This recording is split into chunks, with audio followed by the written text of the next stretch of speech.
The President.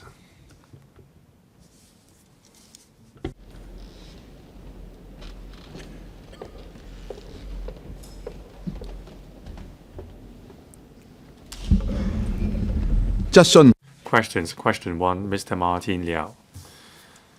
President, there are views pointing out that innovation and technology, or I&T, provides key impetus for Hong Kong's high-quality economic development and the cultivation of new quality productive forces. In recent years, the government has achieved substantial results in I&T development. In addition, the National 14th Five-Year Plan supports Hong Kong's development into an international I&T hub, and this year's policy address further proposes promoting a closer collaboration among the government and the industry, academia, research, and investment sectors. Regarding promoting the transformation and commercialization of research and development or R&D outcomes, will the government inform this council? 1. As there are views that there is a mismatch between R&D and market demand, as well as lack of understanding and knowledge of R&D outcomes in the market, which have imposed constraints on the transformation of outcomes. Whether the authorities will consider spearheading the establishment of a territory-wide online platform and database for the transformation of R&D outcomes in collaboration with tertiary institutions, science and research institutes, and the I&T sector, and explore the interfacing of the platform with relevant mainland and overseas platforms so as to open up information communication channels and achieve precise matching to assist in the transformation of R&D outcomes. 2. Whether it will, by making reference to the practices of other regions, formulate measures to take the lead in procuring local R&D products, and by drawing on the mainland's experience, study the introduction of policies for the initial application of newly developed equipment, materials, and software, so as to support the promotion and application of products transformed from local R&D outcomes. And 3. Apart from increasing the share of profits from intellectual property rights for R&D teams or inventors, whether it will, by drawing reference from the practice of the Guangdong province, explore further strengthening the incentives for R&D personnel and teams, such as conferring on R&D personnel the ownership or long-term rights of use of their scientific and technological achievements, as well as equity rewards. Secretary for Innovation, Technology and Industry. President, with an aim to enhance the I&T ecosystem, the government has been promoting collaboration among the industry, academic, and research sectors through various measures, and adopting a multi-pronged approach to support commercialization of R&D outcomes. Having consulted the FSTB and the EMSD, our reply to various parts of the question is as follows. 1.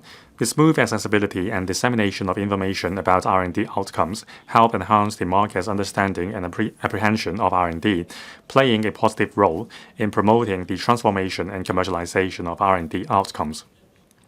The Innovation and Technology Commission established the Innovation Hub at Hong Kong website to showcase more than 560 R&D outcomes by 12 local universities and public research institutes, as well as 28 Indo-Hong Kong research laboratories.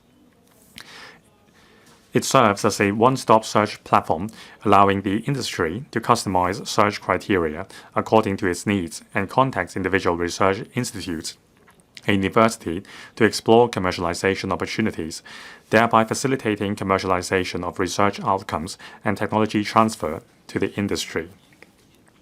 Besides, the Innovation and Technology Fund, or ITF, has doubled the maximum annual funding to the Technology Transfer Office, or TTO, of each of the 8 University Grants Committee-funded universities to $16 million since 2024 to 25, facilitating the patents and licensing activities in TTOs and enabling TTOs to organize various activities for promoting entrepreneurship to enhance their technology transfer capabilities, thereby supporting the development of innovative ideas and R&D outcomes into new products and services.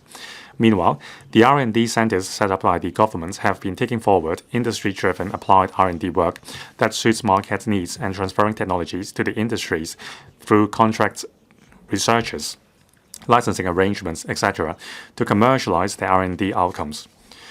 The 2 R&D flagship entities in Hong Kong, that is, the Hong Kong Science and Technology Parks and Corporation and Cyberport, have been helping startups to establish connection with the industry through leveraging its incubation experience and investment networks, with a view to promoting technology transfer and commercialization of results. The 2 parks have also been actively connecting with the industry to facilitate collaboration between park companies and the local trade and industry.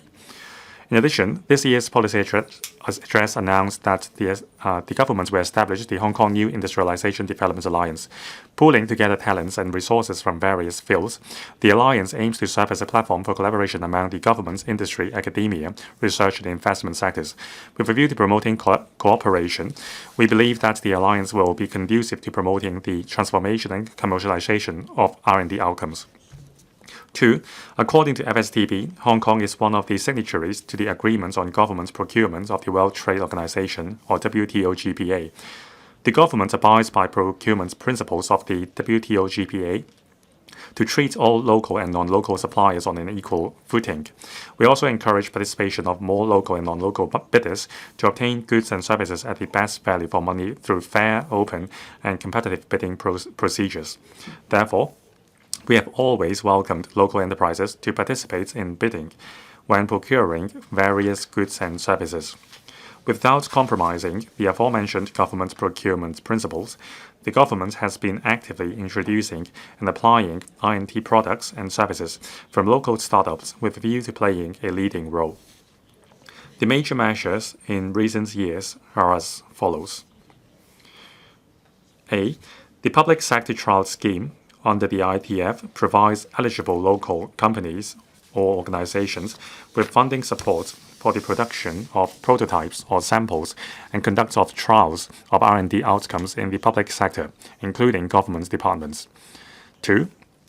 The Smart Government Innovation Lab under the Digital Policy Office promotes and invites industry players to assist government departments in the adoption of innovation and technology solutions with a view to enhancing public services and city management while creating more business opportunities for local startups as well as small and medium-sized enterprises. And 3. The E&M InnoPortal of EMSD lists the technological needs of government departments, the public sector, and electrical and mechanical trades. Organizations such as startups and academic institutions can propose R&D solutions via the portal for matching. The government will strive to create conditions for application of products of local scientific researchers and encourage the market to procure relevant products to demonstrate the industry support. On part 3 of the question, local universities currently possess an array of R&D outcomes of core technologies and deep technology that have good potential for commercialization. However, there have been constraints in relation to IP matters under the management system of universities. In order to provide greater incentive for university teams to commercialize R&D outcomes with potential, the Raise Plus scheme requires that university teams or inventors should be entitled to no less than 70% of the IP benefits. We will keep a close watch on the actual circumstances and strive to consolidate our strengths in basic scientific research. Mr. Martin LIAO. President, as mentioned in the main reply, the government will promote the establishment of the Hong Kong New Industrialization Alliance. The Hong Kong New Industrialization Development Alliance will promote collaboration between government, industry, academia, and the R&D sectors. Now, actually, technology managers and R&D institutions are the interface between products and markets. They can assess the needs of the market. Now, Germany's technological transformation rate is as high as 80%. It is because there is a rich ecosystem of IP institutions. Now, under the National 14th Five-Year Plan, the central government has a dedicated policy to nurture a pool of talents of technology managers. So will the government nurture professional technology transfer institutions and managers in Hong Kong? Secretary. Thank you. Now, this is the Hong Kong New Industrialization Development Alliance. It will combine these strengths between the government and the R&D sector. This is how we are going to break down the barriers. Technology talents would like their products to shine, and also investors would like to identify projects with potential.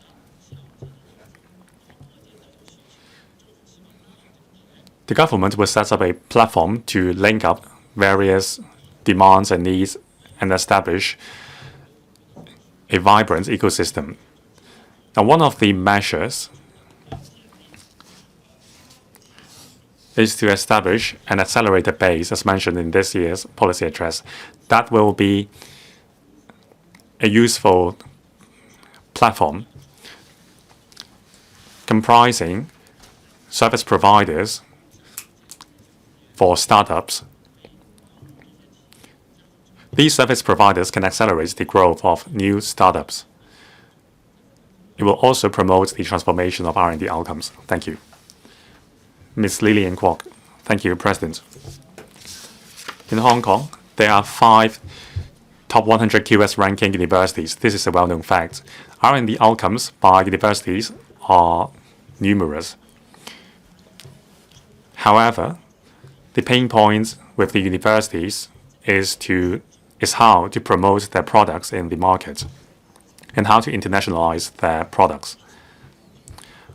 Will the government study offering support for the universities to do a better job at marketing so that there can be a real collaboration between industry, academia, research, and investment sectors? Overseas enterprises should be invited to help promote our products. Now, there is a very good product produced by the PolyU, or the University of Polytechnics in Hong Kong. Now, how can we make our R&D outcomes an international brand? Secretary, commercialization of R&D products is a long process. It requires participation by the public at every step of the way. The government's job is to provide clear policy steering. For example, under the Raise Plus scheme, we require that university teams and investors should be entitled to no less than 70% of the IP benefits. Some universities have adopted an even more aggressive profit-sharing ratio than the Raise Plus scheme. In our policy statement, we have stated support for the technology transfer office under universities.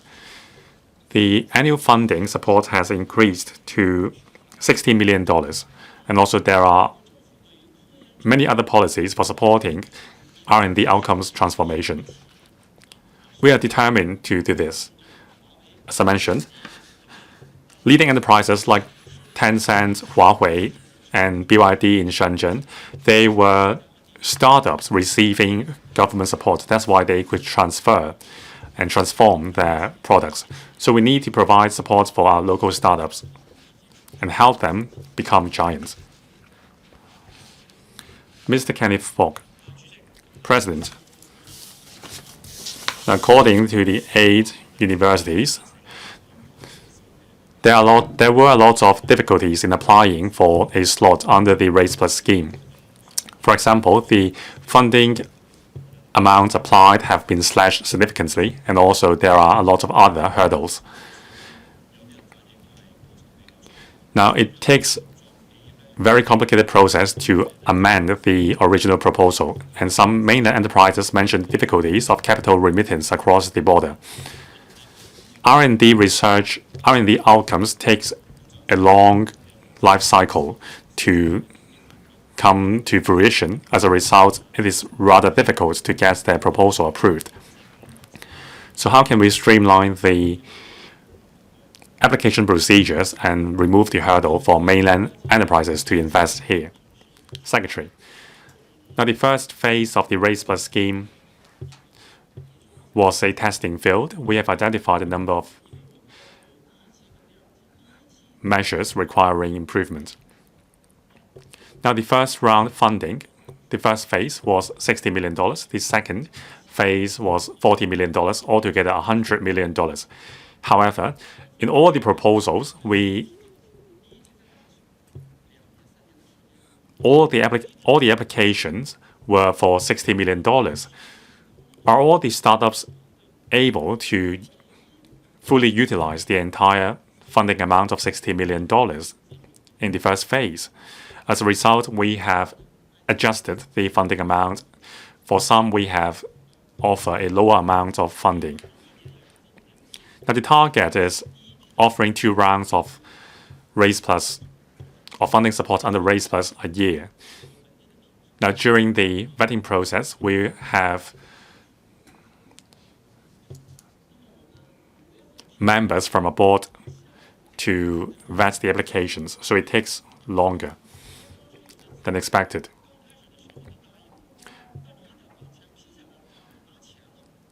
Now, at the beginning, some investors promised a certain amount of funding, amount of money to be invested in Hong Kong. However, after the proposal was approved, they encountered difficulties in investing in Hong Kong because of cross-boundary remittance. We will help sort out these problems. Dr. So Chang-wing, President. Hong Kong has a very solid basic research capabilities. There is also sufficient government support. What we are lacking is a sophisticated mechanism for commercializing the R&D outcomes. I've made numerous suggestions to establish a world-class trading platform for R&D outcomes in the Northern Metropolis, something similar to the R&D outcomes trading platform near the Silicon Valley. We want to invite prominent players in the world to participate in the trading platform. The platform should be able to disseminate information on the risk as well as the information of technology outcomes. This will become an information platform for linking up various players in the field. So will the government consider taking on board my suggestion? Secretary, especially in my reply to Mr. Martin LIAO's question, we welcome views from the sectors. The government will actively participate in the commercialization of our R&D outcomes. 2 years ago, we have started the relevant work. For example, the R&D Commission has established a website, the Innovation Hub Hong Kong, to showcase hundreds of R&D outcomes. Of course, we will do better in terms of publicity. Each university, as well as the 2 parks, have their own promotional platforms as well. The government will consider how we can make our voice heard better and make it easier for parties to have access to information. On the other hand, commercialization of R&D outcomes is a long process, from conception of ideas to mass production of the product. It takes years. It is different from ordinary commodity trade.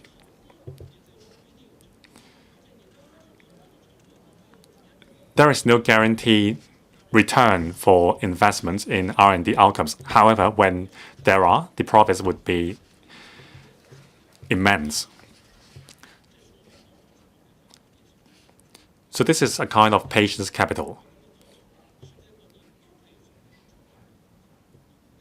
If it is so easy to commercialize R&D products, then many places in the world have the potential to become such a hub. But that's not the case. So I hope that through collaborating resources and integrating efforts, we can speed up the process.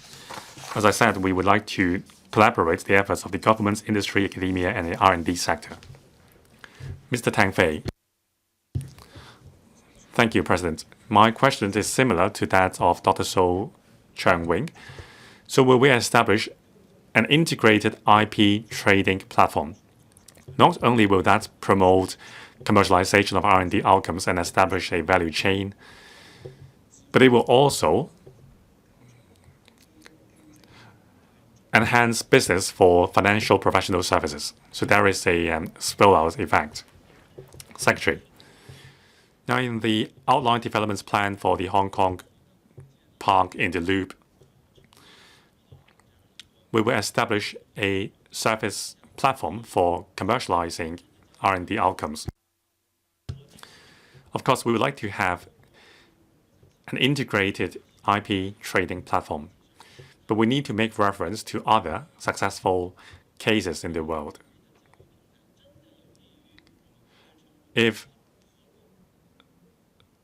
the establishment of an integrated trading platform is beneficial to commercialization of R&D outcomes, I would do it. We would do it. Professor William Wong, I declare interest. I'm a professor at the CUHK. Now, according to a survey, the revenue brought about by technology transfer from the 8 universities have exceeded $10 billion. Now, the UGC has been providing funding for universities to transfer their technology. However, the threshold has become ever higher nowadays. So will the government consider enhancing the funding support for the TTOs in universities? Secretaries. Now, scientifically speaking, a lot of projects under the Innovation and Technology Fund are applied science projects. Now, in the future, we will incline more to enterprises. Now, according to the national strategy, private enterprises will be the main players in R&D development. Of course, the universities are also important. We will provide support to universities. Now, there are 3 $10 billion projects for supporting development of R&D. For example, RAISE Plus. Second, the new industrialization accelerator scheme. All projects would receive immense funding. Now, the last one is another $10 billion project. In the future, there will be more measures to support R&D enterprises to develop in Hong Kong rapidly. Question to Mr. Edward Lau. Thank you, President. Under the feed-in tariff scheme, which was introduced by the government in collaboration with the 2 power companies in 2018, people who install solar energy generation systems at their premises can sell the power they generate to the 2 power companies. The scheme will end in 2033. In this connection, will the government inform this council? 1. Since the introduction of the scheme, of the volume of electricity respectively purchased by the 2 power companies and their proportion to the electricity demand in Hong Kong, of the gap between such volume and the target set under the Hong Kong's Climate Action Plan 2050, that solar energy would be able to meet around 1% to 2% of Hong Kong's electricity demand by 2035. 2. As it has been reported that the payback period for investment in solar energy systems spans at least 6 to 7 years, whether the government has assessed if the public's incentive to invest in solar energy systems will be affected in the next few years, as the scheme is set to end in 9 years, and whether it will consider extending the scheme, whether the government has compiled statistics on the number of solar energy systems with generating capacity over the cap of 1 megawatt under the scheme, and whether it will consider removing such cap with a view to encouraging individuals and even large enterprises to continuously participate in the scheme and scale up the solar energy systems. And 3. Given the current height restriction of 2.5 meters on solar photovoltaic systems installed on rooftops of village houses and a height restriction of 1.5 meters on those in general private buildings, whether the government will consider again relaxing the relevant height restrictions so that more members of the public may take part in the scheme, if so, of the details, if not, the reasons for that. Secretary for Environment and Ecology. President, the objectives of the government's energy policies are to ensure energy needs of the community are met safely, reliably, and efficiently at reasonable prices, to minimize the environmental impact of energy production and use, and to promote the efficient use and conservation of energy. Under the target of halving carbon emissions by 2035 and achieving carbon neutrality by 2050, the government will review and take forward measures for promoting RE, or renewable energy, having regard to actual circumstances, and will explore the development of a diversified fuel mix and increase the supply of zero carbon energy and its share in the fuel mix for electricity generation, taking into account 4 important factors, namely safety, reliability, affordability, and environmental performance. Moving towards net zero electricity generation, which is one of the 4 major decarbonization strategies set out in the Hong Kong's Climate Action Plan 2050. Under this strategy, the government's target of developing local RE is to increase the share of RE in the fuel mix for electricity generation to 7.5 to 10% by 2035 and to 15% gradually thereafter. In consultation with the Development Bureau, the reply to the question raised by Mr. Lau is as follows. 1. The government launched the feed-in tariff scheme in collaboration with the two power companies in 2018. The power companies purchased the RE generated by members of the public at a rate higher than the normal electricity tariff rate. In the decade prior to the launch of the FIT scheme, only some 200 private RE systems were connected to the power grid in Hong Kong. Following the launch of the scheme, some 26,000 applications have been approved by the CLP Power Hong Kong Limited and the Hong Kong Electric Company Limited as at September 2024. Upon completion of installation of the systems approved, it's estimated that about 399 million and 15 million kilowatt-hour of electricity can be generated for CLP and HKE respectively each year, accounting for about 0.85% and 0.03% of the two power companies' fuel mix for electricity generation, which is sufficient to meet the electricity demand of about 126,000 households. In respect of the public sector, the government has been optimizing the favorable conditions of government buildings or premises to take the lead in developing RE, including raising the requirements of applying RE in new government buildings, as well as taking forward large-scale solar energy generation projects at restored landfills and other suitable locations. Besides, the government has earmarked a total of $3 billion for installing RE facilities at government buildings and facilities since 2017 and 18, of which about $2.2 billion have been approved for more than 250 projects, which are expected to generate a total of about 26 million kilowatt-hours of electricity annually. In 2024, the Electrical and Mechanical Services Department has launched a pilot scheme on building integrated photovoltaics at its headquarters to explore the application of relevant technologies on the facades of buildings. In addition, to complement the FIT scheme, the government has introduced a series of supporting measures, such as relaxing the requirements for the installation of solar energy generation systems on the rooftops of village houses, as well as facilitating the installation of solar energy generation systems at open car parks by the private sector, to provide incentives and facilitation to encourage the private sector to develop RE projects. Coupling these with the projects implemented through interdepartmental collaboration and optimizing the use of space in the public sector, we're confident in achieving the target of meeting 1 to 2% of Hong Kong's electricity demand with solar energy by 2035. 2.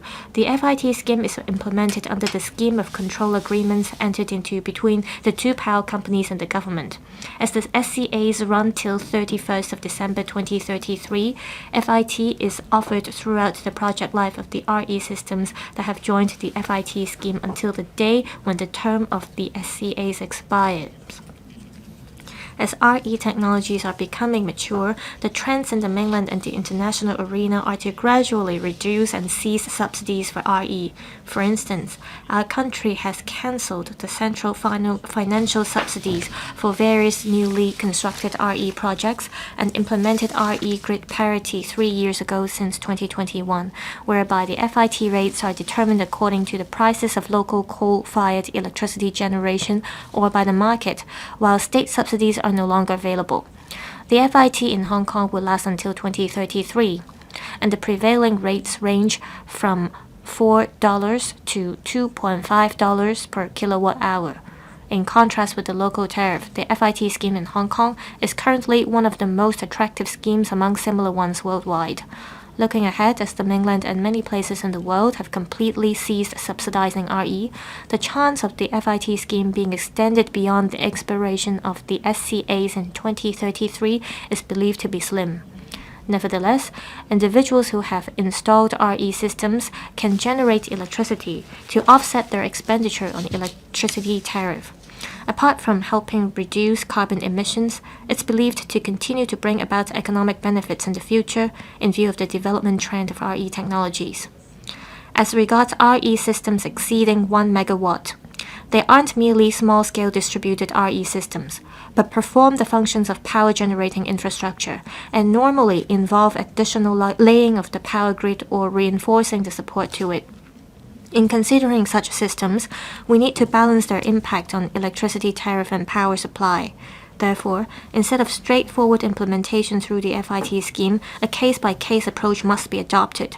Currently, the government has 4 initial RE systems exceeding 1 megawatt in operation or under planning. They include the solar energy generation system already installed by the Drainage Services Department at the Siuho 1 sewage treatment works, and the solar energy generation system planned to be installed at the Yunlong effluent polishing plant, which is under construction. The Water Supplies Department is also studying the development of a large-scale solar farm at the Southeast New Territories landfill. All these systems would not join the FIT scheme, and the electricity so generated would be self-used by the government facilities, thereby offsetting the corresponding electricity tariff. So far, the 2 power companies have not formally received any FIT applications with RE systems exceeding 1 megawatt. 3. There are statutory requirements on height and covered area of village houses. Therefore, building design is relatively simple and uniform and are of lower risks in terms of building safety. Having taken into account the above, the government relaxed the height restriction for the installation of solar energy generation systems on the rooftop of village houses to 2.5 meters in October 2018. No prior permission from the Lands Department or the Buildings Department is needed as long as this height restriction and other requirements are met. However, certification and submission of safety certificate to the Lands Department for record by authorized person is still necessary. On the other hand, private buildings other than village houses vary in height, area, and design, and the surrounding environment is more complicated. Thus, the risks of installing solar energy generation systems on the rooftop of the buildings are higher than those of village houses, and these would involve more considerations such as impact on the building structure, for example, allowable load imposed on the rooftop, fire safety, effect on the environment, and whether it will cause nuisance to residents in the vicinity. At present, for the installation of solar energy generation systems not exceeding 1.5 meters in height on rooftop of private buildings, works can be commenced in accordance with the simplified requirements under the Minor Works Control System without prior approval from the BD. For cases exceeding 1.5 meters in height, an authorized person and a registered structural engineer should be appointed to submit plans, and works may commence upon the BD's approval. In other words, the current approval regime has not set any insurmountable threshold in respect of the height of installation of the generation systems in private buildings. Taking into account the above, we have no plan to revise the plan at this stage. Mr. Edward Lau. As mentioned by the Secretary, the development of RE is relatively mature in the mainland and in the international arena. However, we're at the initial stage in Hong Kong. We see that after the launch of the FIE systems, we see an increase of 100 times in terms of the number of participants in the FIT scheme. The percentage 0.85% and 0.03% respectively for the 2 power companies in terms of the buyback is still not enough compared to the 2% target.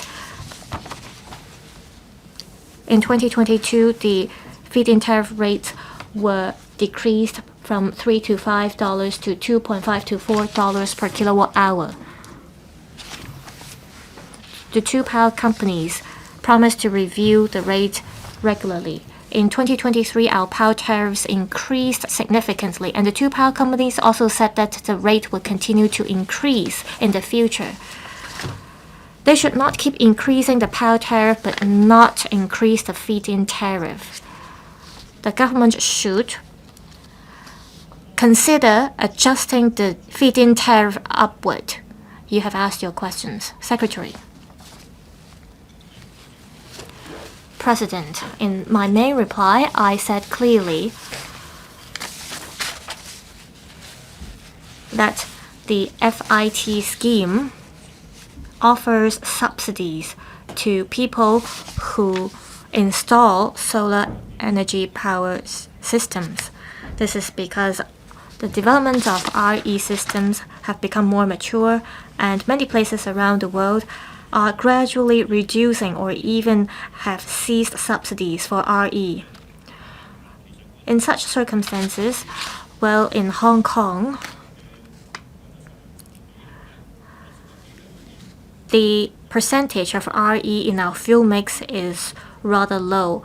However, we see that solar energy is widely adopted in village houses. This is because we have limited spaces in Hong Kong. It's hard for us to develop many solar energy systems. That's why our target is set at 2%, given the limitations. With the reduction in the cost of developing solar energy systems, there's no reason for us to keep increasing the feed-in tariff, and this is also in line with the global trend. Thank you. Dr. Junius Ho. Riding on the questions asked by Mr. Edward Lau, well, I think the FIT scheme is quite successful now.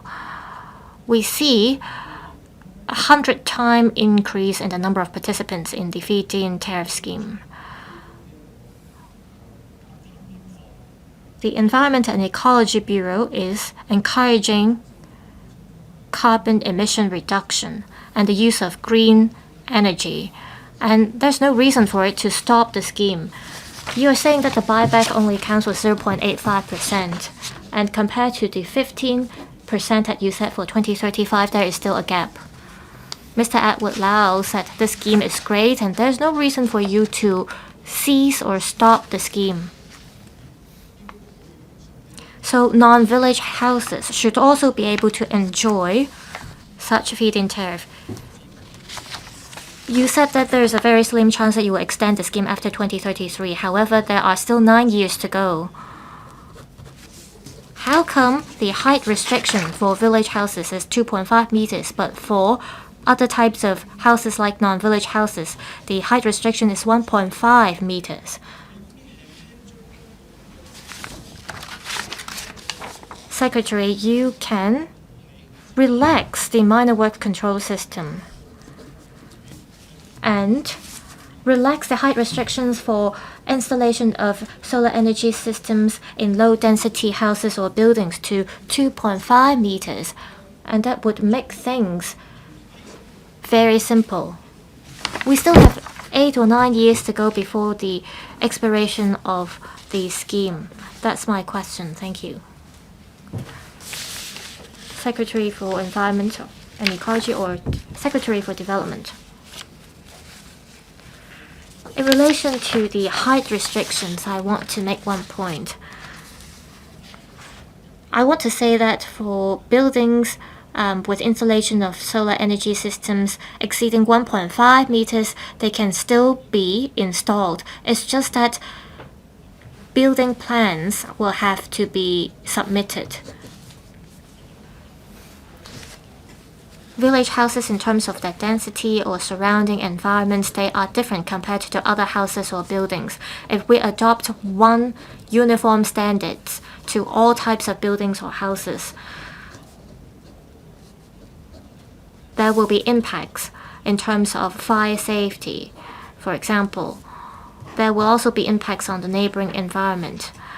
For village houses, they do not impose so much visual impact. Therefore, we think that for systems exceeding 1.5 meters in height, there should be more requirements that need to be met.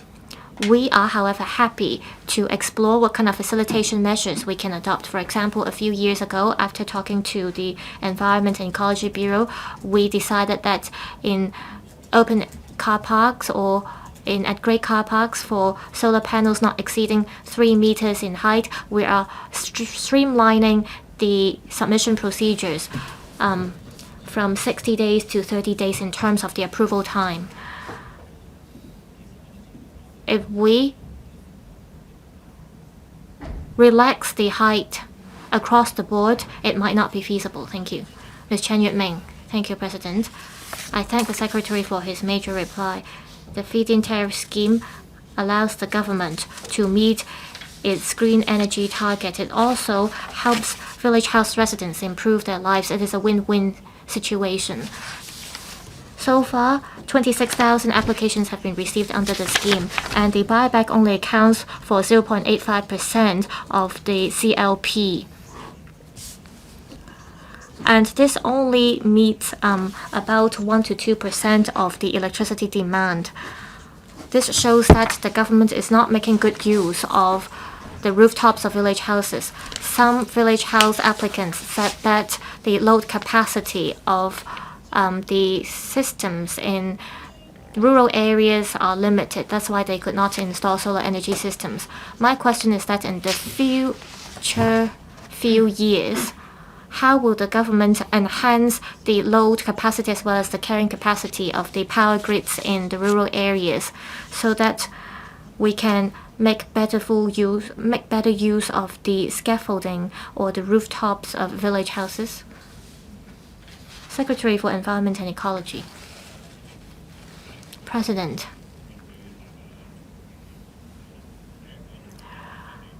To answer Ms. Chan's question,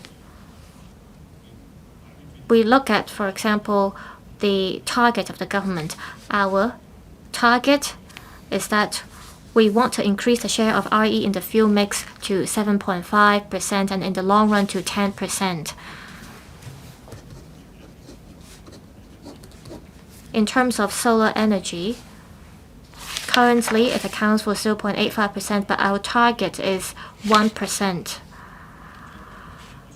Solar energy is not the only type of RE. In future, wind power will also be one major RE in Hong Kong because there will be an offshore wind farm. However, it's still relatively expensive for us to use wind power now, so we are focusing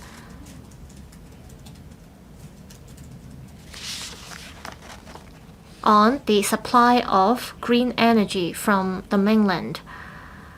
While we see a reduction in the fuel costs in the future or RE energy in the future, we will build a large-scale wind farm in Hong Kong. In terms of using solar energy in rural areas and village houses, 1 to 2% is our limit. Currently, we are at 1%, so it is a good progress. It's not that we're going to terminate the scheme now. The feed-in tariff scheme will go on until 2033. This scheme is quite attractive compared to that in other places in the world. In terms of the supply of solar power or the supply of power, we've already talked to the two power companies, especially CLP, because they provide power in the rural areas. For areas in which there are more solar energy systems, they will enhance their power grids as well as power systems to facilitate people in installing solar energy systems. Thank you. Mr. Simon Lee. The third question asked by Mr. Lau touches on private buildings. There are some idle sites in rural areas, and there are some water ponds or sites. Can there be relaxations in terms of installing solar photovoltaic panels on these sites?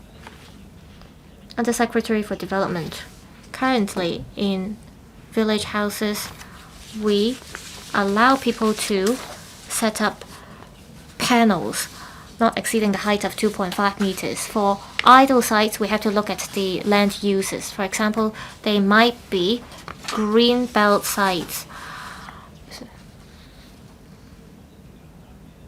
And we cannot apply the same standard that we impose on village houses to these sites. Thank you. Question 3. Dr. David LAM. Thank you, President. According to a paper submitted by the Transport and Logistics Bureau to the panel on transport of this Council in July 2022, there had been a rising trend in the number of accidents involving bicycles across all age groups since 2020, with the increase in the number of killed and seriously injured persons being more significant. In the paper, the government proposed to amend the legislation to mandate the wearing of helmets by cyclists, drivers, and passengers of motor tricycles, as well as passengers on the sidecars of motorcycles, and set out the target of submitting the legislative amendment proposals to this Council within 2023. but the government has not yet submitted the relevant proposals to this council so far. In this connection, will the government inform this council: 1. Among the persons killed and seriously injured in accidents involving bicycles in each of the past 3 years, of the percentage of those who were not wearing helmets properly and the major causes of the accidents involving deaths; 2. Of the reasons for the government's failure to meet the original target of submitting the legislative amendment proposals to this council within 2023; and 3. Whether it will expeditiously submit to this council the legislative amendment proposals to mandate the wearing of helmets by the relevant road users; if so, of the timetable; if not, the reasons for that. Secretary for Transport and Logistics. President, the government attaches great importance to cycling safety and closely monitors the situation. The Transport Department TD and the Hong Kong Police Force have all along been keeping watch on and analyzing the latest statistics and trends related to cycling accidents, studying and implementing appropriate enhancement measures, as well as continuously rolling out publicity and public education activities. In consultation with the TD, our reply to the question raised by Dr. David LAM is as follows. 1. Traffic accident statistics from the past 3 years, that is from 2021 to 2023, reveal that 60% of cyclists killed or seriously injured in traffic accidents were not wearing helmets. The detailed figures are as follows. In 2021, the number of cyclists killed not wearing helmets, 5 out of 8. In 2022, 7 out of 8. 2023, 3 out of 6. Regarding cyclists seriously injured, those not wearing helmets, in 2021, 342 out of 482. In 2022, 57 out of 128. In 2023, 21 out of 93.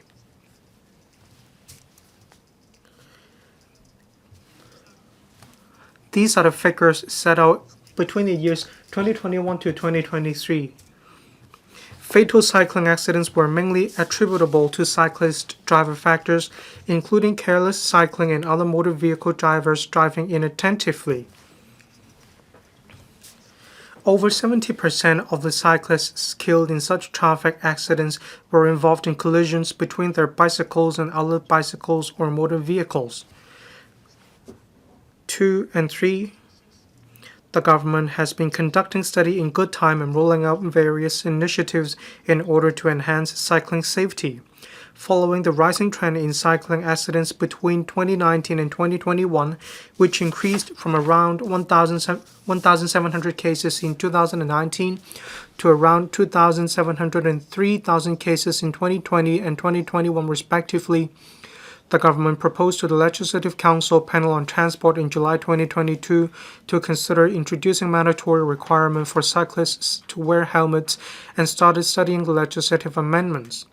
Meanwhile, the TD has been actively working with the Road Safety Council and the police to step up publicity and education efforts, reminding cyclists of the importance of safety, encouraging them to use personal protective gear, including bicycle helmets and so on. This is aimed to enhance public awareness of cycling safety and reduce traffic accidents. In addition, cycling safety is one of these selected traffic enforcement priorities. The police will take enforcement actions against cycling offenses such as reckless or careless driving, etc. The above initiatives have gradually shown effectiveness, with a drop in the number of cycling accidents in recent years from around 2,200 cases in 2020 to around 2,000 cases in 2023. According to the provisional figures for January to October 2024, the number of cycling accidents is around 1,500 cases.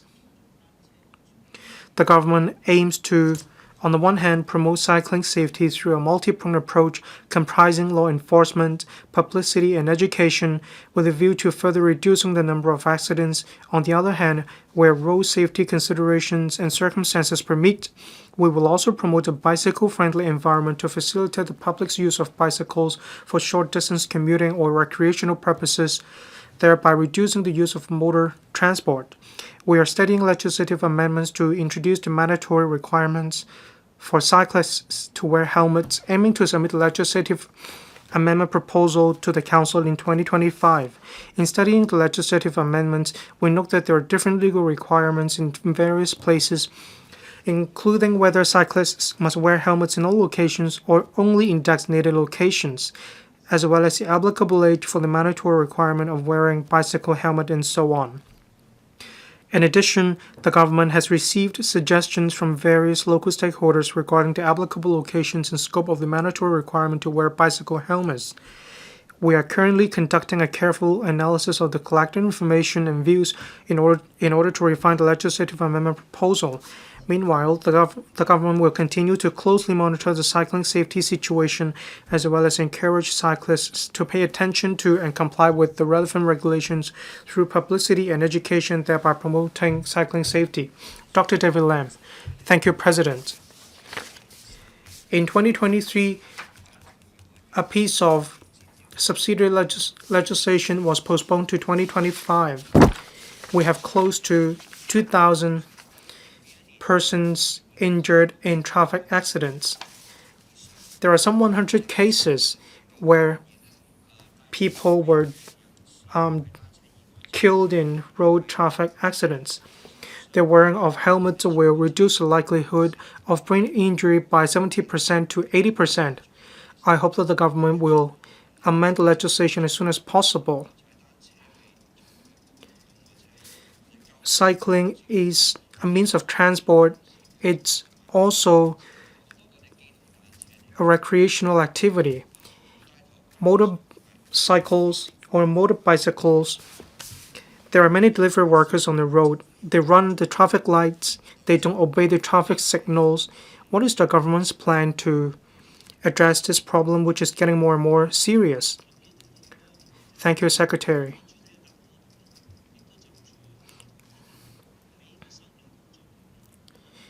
In my main reply, I'm not going to repeat the issues that I said we would look into. Dr. David LAM mentioned delivery workers and motorized bicycles and so on. In our reply to the questions put in Legislative Council, apart from enforcement actions taken by the police in relation to food delivery workers, we also liaise with the relevant companies. We step up publicity as well as public education initiatives. We want to reduce the likelihood of traffic accidents.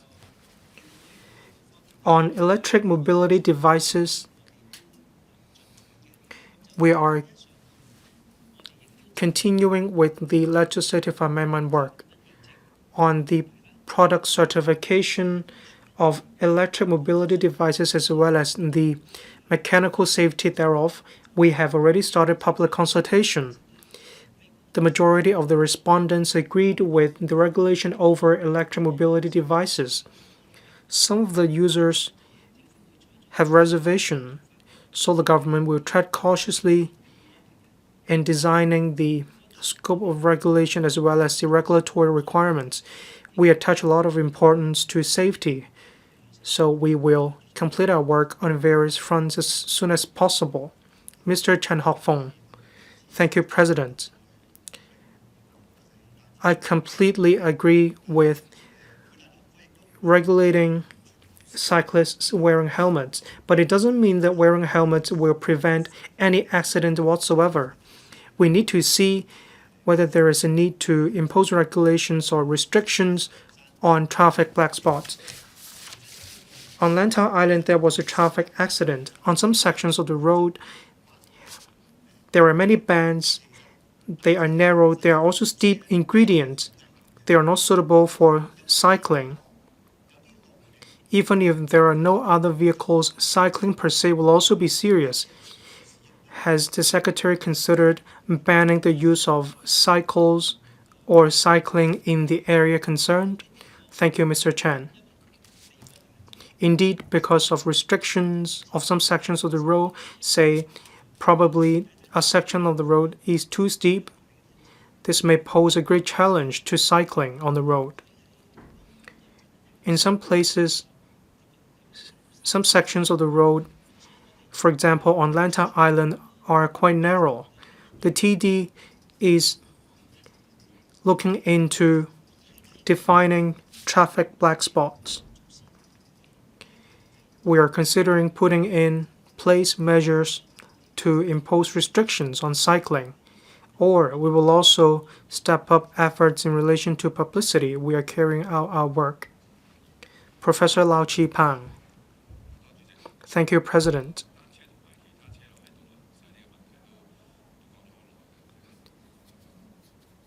We have been discussing the issue of cycling on the road for a long time. Dr. David LAM mentioned wearing helmets on the road. We all understand the helmets of bicycles are different from those of motorcycles. The Secretary said in a quarter, the figures dropped from 2,200 to 2,000, which seem to show a downward trend. My question is, will there be an acceptable fatality figure as a reference for your consideration? Secretary, thank you, President. Well, we won't have a figure which we think will be acceptable or not. Any accident leading to fatality is one too many. We want to reduce these accidents. Therefore, we don't have any of such figures. Just now, I was simply stating the facts with reference to the figures. We think we need to share with the Council the figures we have. So, I was simply stating the facts. I just now mentioned we are studying the amendment of legislation. We came to the Council to brief the panel on transport in July 2022. The time taken is a bit too long. I have to admit it. But next year, I'm very confident that we will introduce the amended legislation for the Council's scrutiny next year. But we won't let down our guard either. The TD, the police, will also work hard together on enforcement, public education, as well as publicity. These departments have been working together with a shared goal to reduce the number of accidents. Mr. Kisanyang, thank you, President. Many members of the public reflected to me. They said it's actually very dangerous for bicycles to dash around on the road. They are also illegally parked in public housing estates, and these cause environmental hygiene problems.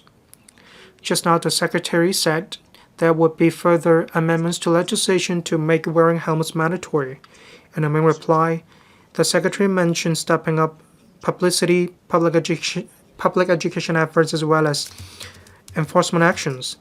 Well, above all, I think we need to put in place a licensing system that is to prevent the phenomenon of cyclists dashing around. In the first 10 months, there were just 1,500 cases, but actually there were many of these cases. I urge the Secretary to consider putting in place a licensing system in order to combat the situation.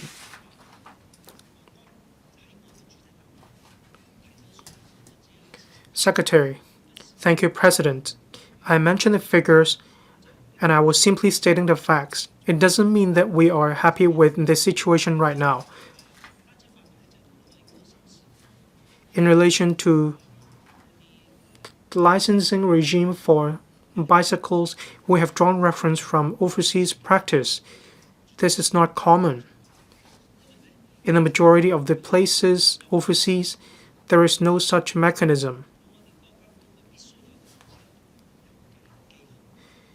The means of transport needs to have a mark which is difficult to be removed or amended. Say for vehicles we have chassis number. However, for bicycles, there is no such mark or identification. In overseas jurisdictions, this practice is not practical. So at this stage, we have no plan to put in place a licensing regime for bicycles. Having said that, we will consider overseas practice, and in due course, we will review our policies. Professor Chen Wen-kwong. Thank you, President. Drivers and passengers do not wear helmets because they are not alive to the danger of doing so. In the main reply, the Secretary mentioned they would ramp up publicity and public education efforts to enhance public awareness of wearing protective gear, including helmets. I'd like to know what concrete measures the Secretary will take in order to ramp up public education efforts. For example, will you share the cases in which helmets were not worn, leading to accidents, in order to remind members of the public of the danger of doing so? The purpose is to reduce the number of accidents on the roads. Secretary. Thank you, President. On public education and publicity, the TD is working proactively with the Road Safety Council. We are adopting a multi-pronged approach comprising public education as well as publicity. For example, in traffic black spots, we have put signage and reminders. There are also bicycle associations, or at the district level, we hold seminars and talks with a view to enhancing public awareness of cycling safely. We'll continue to work more on this.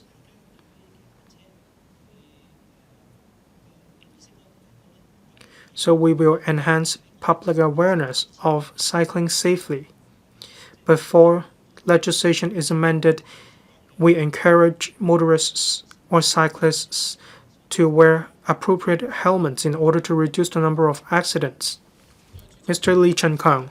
Thank you, President. Apart from sports, all those who know how to cycle will cycle on the road. They do so for their livelihood, to make a living. But do they have sufficient safety awareness? In the event of accidents, can they reduce the likelihood of fatalities or serious accidents? Apart from mandating cyclists to wear helmets, will the Secretary put in place a basic registration scheme so that they will have to learn the road users code online, and they can also be asked to answer simple questions in order to allow them or enable them to cycle on the road safely? Thank you, President. Member has a very good suggestion. In the road users code, we remind cyclists to obey traffic signals, road signage, as well as traffic lights. We also remind cyclists to put in place reflective clothing or clothing in light color. We also request cyclists to wear protective gear as well as reflective vests in order to allow other road users to be able to see these cyclists more easily. Members correct. Apart from these guidelines or legislation,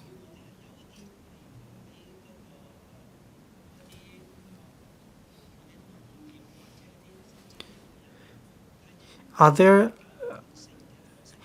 other channels for us to disseminate information on, for example, the web page?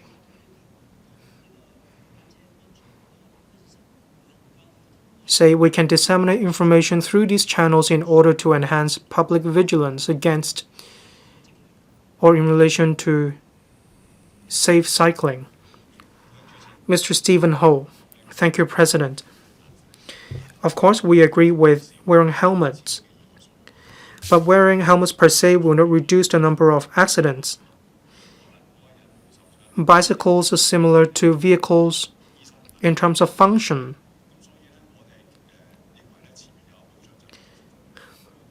Professor Chen mentioned public education, publicity, as well as enforcement action.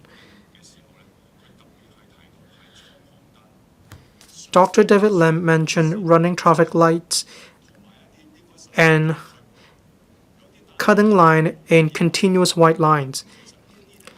Some bicycles don't have lights on in the evening, and this will affect road safety. Well, we have nothing to do when these cyclists or other road users appear out of nowhere on the road.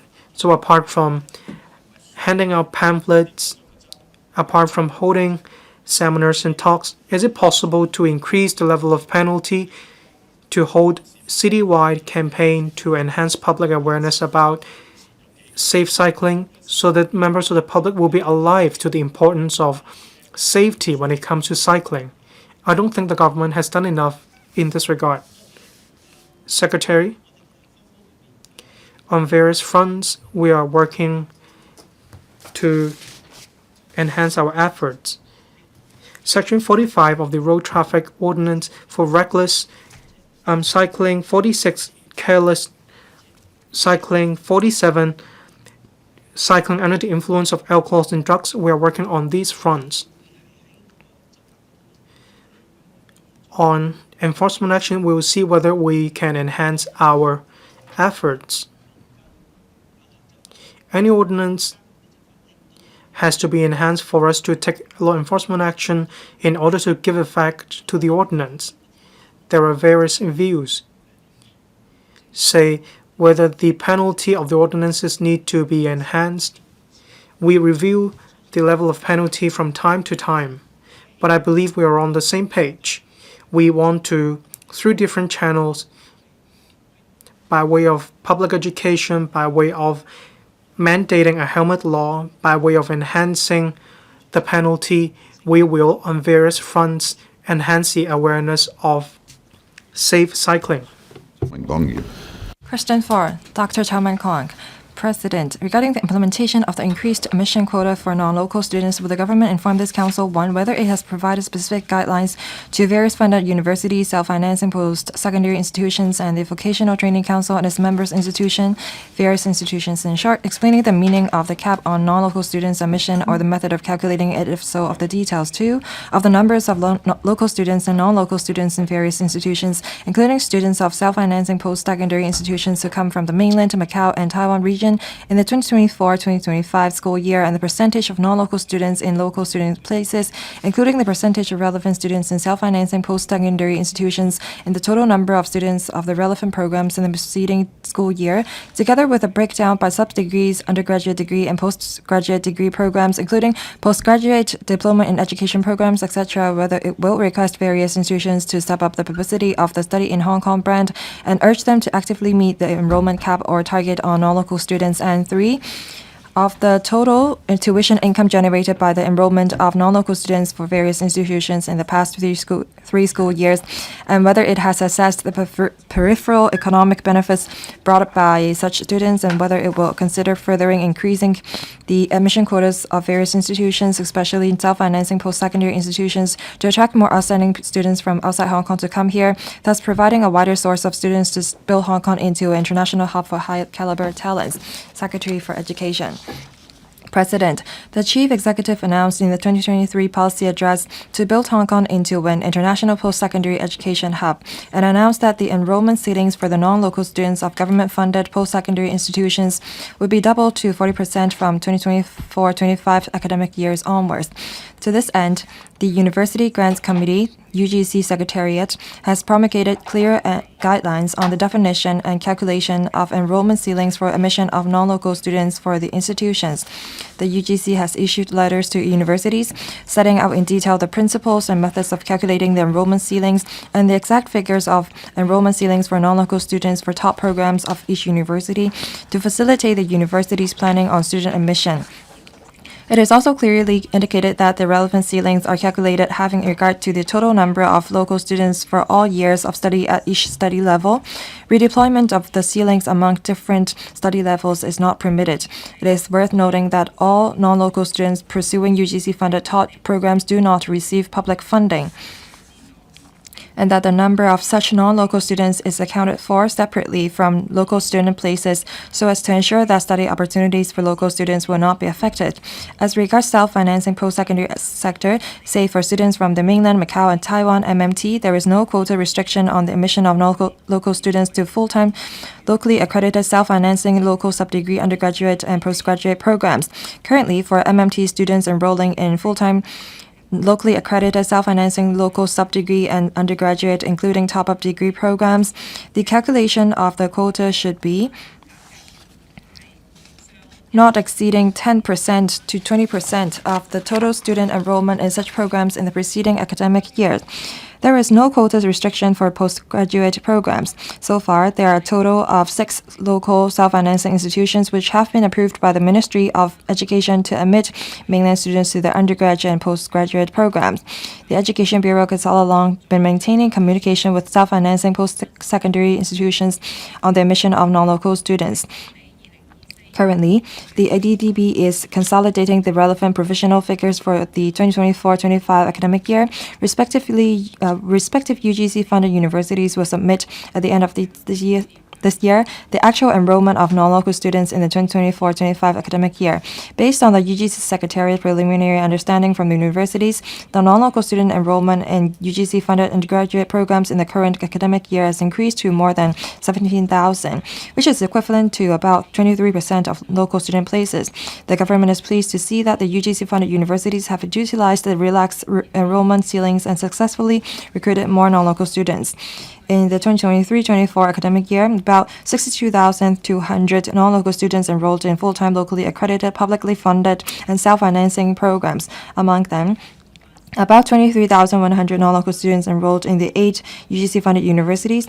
These include about 14,800 students on undergraduate programs coming from over 100 countries or regions, taking out over 200 different programs, which is equivalent to 0.9% of the local student places at that study level. Among these students, around 73% are MMT students. A breakdown of the non-local students enrolling in UGC-funded programs in the 2023-24 academic year is at Annex 1. Moreover, in the 2023-24 academic year, the number of local and non-local students of full-time locally accredited local sub-degree and undergraduate program of the VTC and self-financing post-secondary institutions as well as the relevant percentages are at Annex 2. The numbers of local and non-local students of local accredited research and taught postgraduate programs are at Annex 3. As a matter of fact, the Chief Executive announced in the 2024 policy address that the Study in Hong Kong brand will be promoted on a global scale, including to strive to host international education conferences and exhibitions, encouraging local post-secondary institutions to enhance collaboration and exchange with their counterparts around the world, and attracting more overseas students by offering scholarships and other incentives, especially those from the ASEAN and other Belt and Road countries, to study in our cities. The initiative has received a positive response. The 40% enrollment ceiling is its upper limit, not an indicator. In the course of expanding the scale of post-secondary education, we need to allow certain space and flexibility for the universities to set specific goals and pace in view of their capacity, and to proceed step by step while ensuring the teaching quality and adequacy of supporting facilities. This will enable Hong Kong's higher education sector to expand capacity and enhance quality in parallel, thereby building Hong Kong as an international post-secondary education hub. Under the principle of institutional autonomy, universities may set the tuition fee level for non-local students as they see fit. having regard to their own circumstances and ensure that the relevant tuition fee should be a level which is at least sufficient to cover all additional direct costs. EDB do not maintain the data on the income from tuition fees for non-local students. Increasing the enrollment ceiling for non-local students aim to consolidate the competitive edge of the high degree of internationalization and diversity of the secondary education so as to attract top talent from around the world, expand the talent pool, so on and so forth. Increasing the income from tuition fee is not the policy objective. To encourage non-local students to stay in Hong Kong for development and broaden Hong Kong's talent pool, the government has implemented the IENG to allow non-local students to stay for 24 months after graduation to apply for work in Hong Kong. Over the past 5 years, on average, about 12,340 applications were approved. It was further announced in the 2024 policy address that starting from this month, the government will temporarily expand or exempt full-time non-local undergraduate students from the restrictions on taking up part-time jobs with a view to enhancing their personal exposure to and knowledge of working in Hong Kong and incentivizing them to stay in Hong Kong. President, the government has all along been adopting a pragmatic approach in reviewing the non-local students' enrollment ceiling in a timely manner and considering the timing and extent of relaxation in the light of policy objectives and actual circumstances. As regards self-financing programs, the EDB has all along been supporting the healthy development and continuous quality enhancement of the self-financing sector.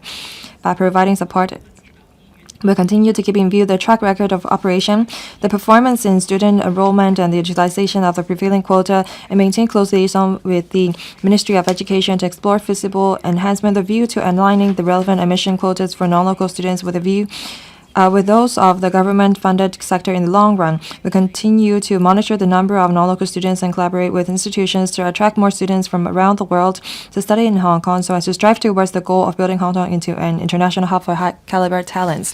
Dr. Chow Man-kong. President,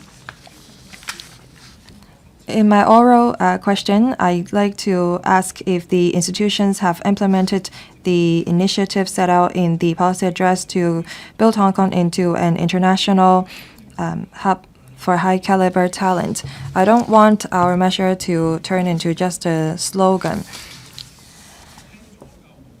Having heard the reply given by the Education Bureau, they either gave us some old figures, and I'm disappointed by that. I just have one question. I wonder if the administration can let us know the detailed definition and method of calculating non-local students' admissions. The administration said that the universities have not submitted the figures. That's not what I was asking for. Thank you. Secretary. President, regarding the cap on non-local student admissions or the method of calculating,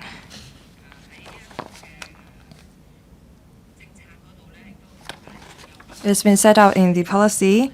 The quota should be not exceeding 10% to 20% of the total student enrollment. And we have increased the quota from 20% to 40%.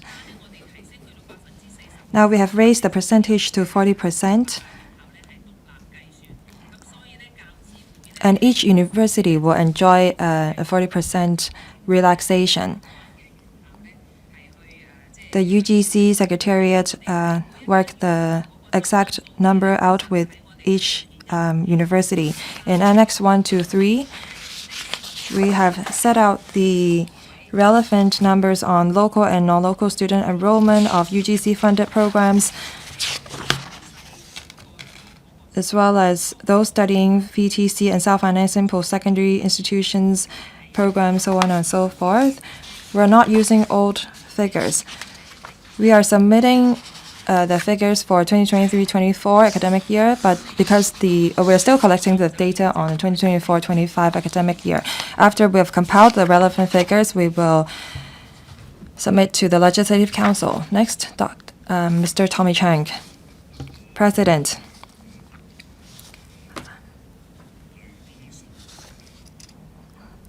I understand that Dr. Chow is not happy with the numbers given by the administration. Secretary, just now you talked about UGC-funded universities. A few months ago, Hong Kong U said that they have enrolled 40% of non-local students. It seems that the policy is tilting in favor of one or two universities. I have a question for the Secretary. For self-financing institutions and non-local students, especially mainland students studying in those self-financing institutions,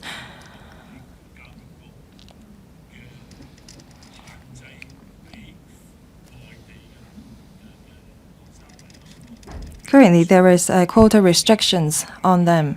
Is the quota imposed by the Education Bureau or our country? If the restriction is imposed by the EDB, I hope that you will study into allowing the self-financing institutions to accept non-local students. If the policy is imposed by the mainland, I hope that you will appeal to the mainland authorities to see if the restrictions can be relaxed. Secretary, thank you. On the number of enrollment of non-local students in 8 UGC-funded universities, as I've mentioned previously, UGC-funded universities can enroll no more than 20% of non-local students altogether. Now we have raised the quota to 40%, and each university can enroll no more than 40% of non-local students. So I think that this 40% allows room for a university to enroll more non-local students. As for self-financing institutions, there are 6 such institutions. After being approved by the Ministry of Education, they can admit MMT students. Apart from MMT, that is Mainland, Macau, and Taiwan, we don't have restrictions on non-local students coming from other places.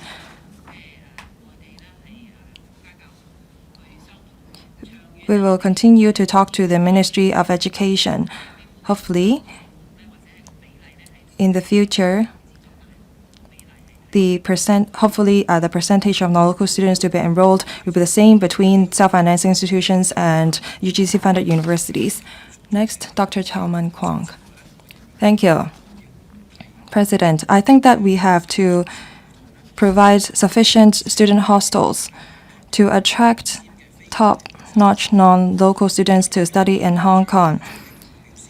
There is a principal or president of university who told me that in order for us to attract more local students, we need more student hostels.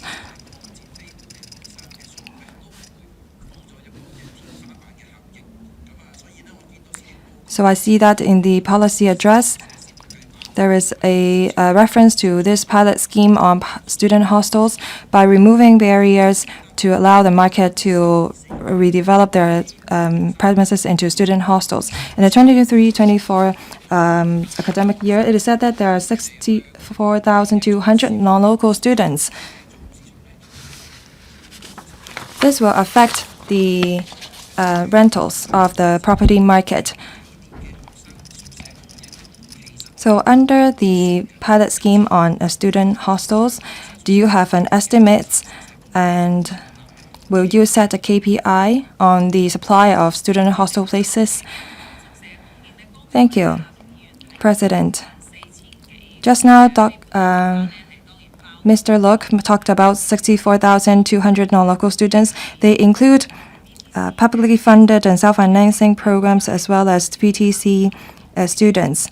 They cover sub-degree to postgraduate students. For undergraduate programs, we adopt this 40% cap on UGC-funded universities. As for self-financing institutions, I've talked about that earlier. For us to build a hub for high-caliber talents, student hostels is our bottleneck. That is why we put forward this pilot scheme on student hostels to leverage on the private market to redevelop our commercial buildings and hostels into student hostels. hopefully we can increase the supply of hostel places as soon as possible. So apart from, well, as at 2027, we will increase some 13,500 hostel places. Hopefully, through the private and public partnership, we can increase the supply of hostel places so that the university can make better use of the 14% cap. Ms. Lillian Kwok. Sorry, what question has not been answered? I ask if the administration has any KPI on the supply of student hostel places under the pilot scheme. I'm sorry. I think that we have to be pragmatic. Different universities have their own circumstances. We have to have regards to the demand. If we set a KPI that may affect the effectiveness of the pilot scheme, the rentals may go up and there could be mismatch of resources allocation. Ms. Lillian Kwok. Thank you, President. I completely agree with what the Secretary said. By attracting non-local students to study in Hong Kong, that will facilitate Hong Kong transformation into a hub for high-caliber talents and an international hub for education. This will also allow us to build the brand of study in Hong Kong. So I wonder if the administration has any measures or policy to promote our brand in the ASEAN and Belt and Road countries. Will the administration provide support to self-financing institutions and the 8 UGC-funded universities to step up their publicity so that our programs can be promoted? If so, the details, if not, the reason for that. Secretary. Thank you. Regarding our promotion to ASEAN and Belt and Road countries,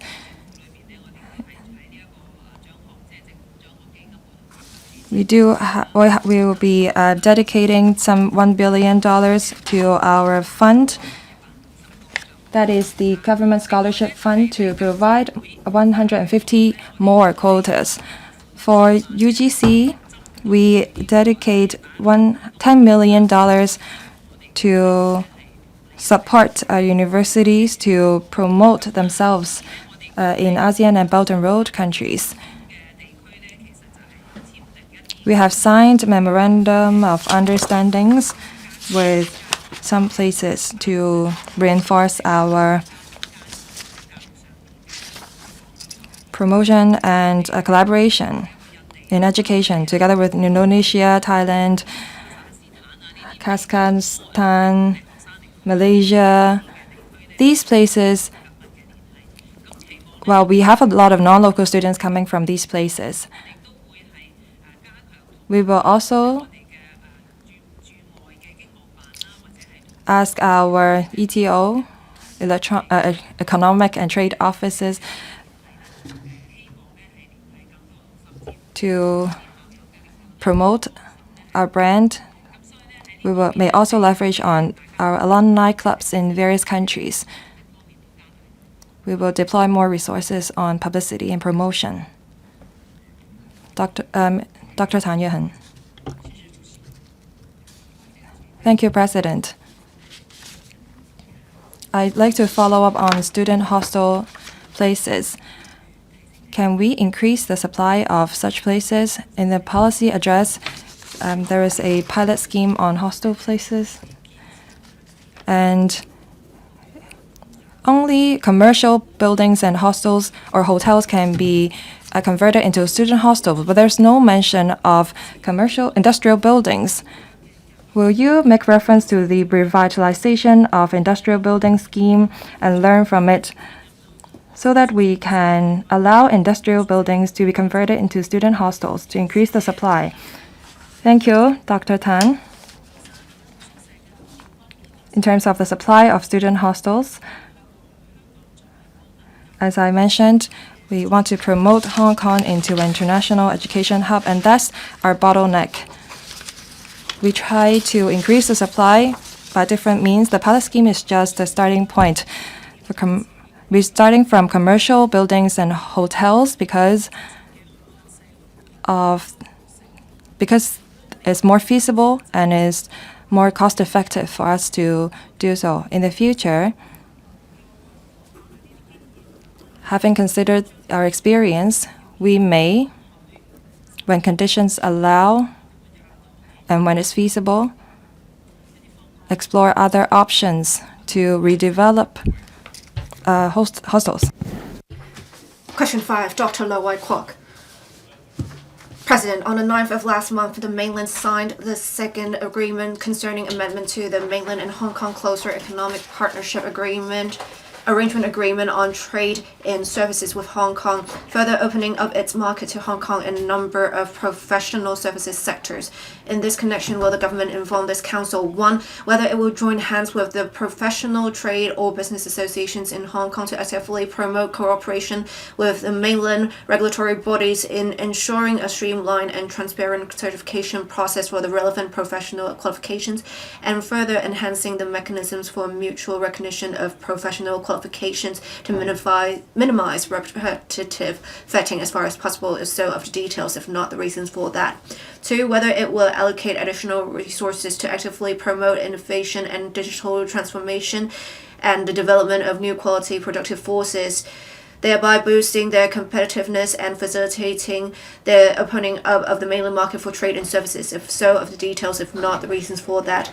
And 3, whether it will actively seek cooperation with the relevant Mainland authorities and professional organizations to build an international cooperation platform for local enterprises so as to enable local enterprises to join forces with their Mainland counterparts in tapping new markets, including participating in more infrastructure projects in the Belt and Road countries, thereby further expanding the share of Hong Kong's professional services sector in the international market, if so, of the details, if not the reasons for that.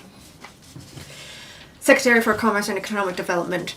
President, last month, the government and the Ministry of Commerce signed the second agreement concerning amendment to the Agreement on Trade in Services, Amendment Agreement 2, under CEPA, introducing new liberalization measures for different service sectors where Hong Kong enjoys competitive advantages, making it easier for Hong Kong service suppliers to develop business on the Mainland and enabling more Hong Kong professionals to obtain qualifications. The new agreement will be implemented from 1st of March 2025. The government will conduct more promotion and publicity in future. Having consulted the relevant bureaus, the reply to the 3 parts of the question is as follows.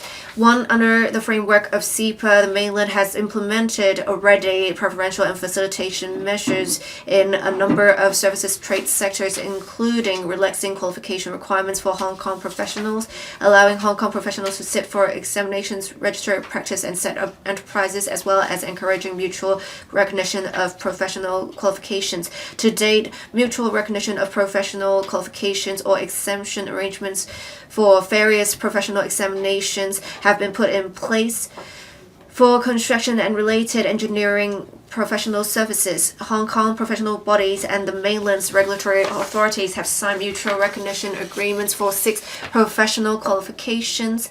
To dovetail with the 14th Five-Year Plan in respect of supporting the strategy of high-quality development of the GBA, the Development Bureau has collaborated with relevant Mainland authorities to promulgate the interim guidelines in 2021, allowing eligible Hong Kong enterprises and professionals in 5 disciplines through a simple registration process.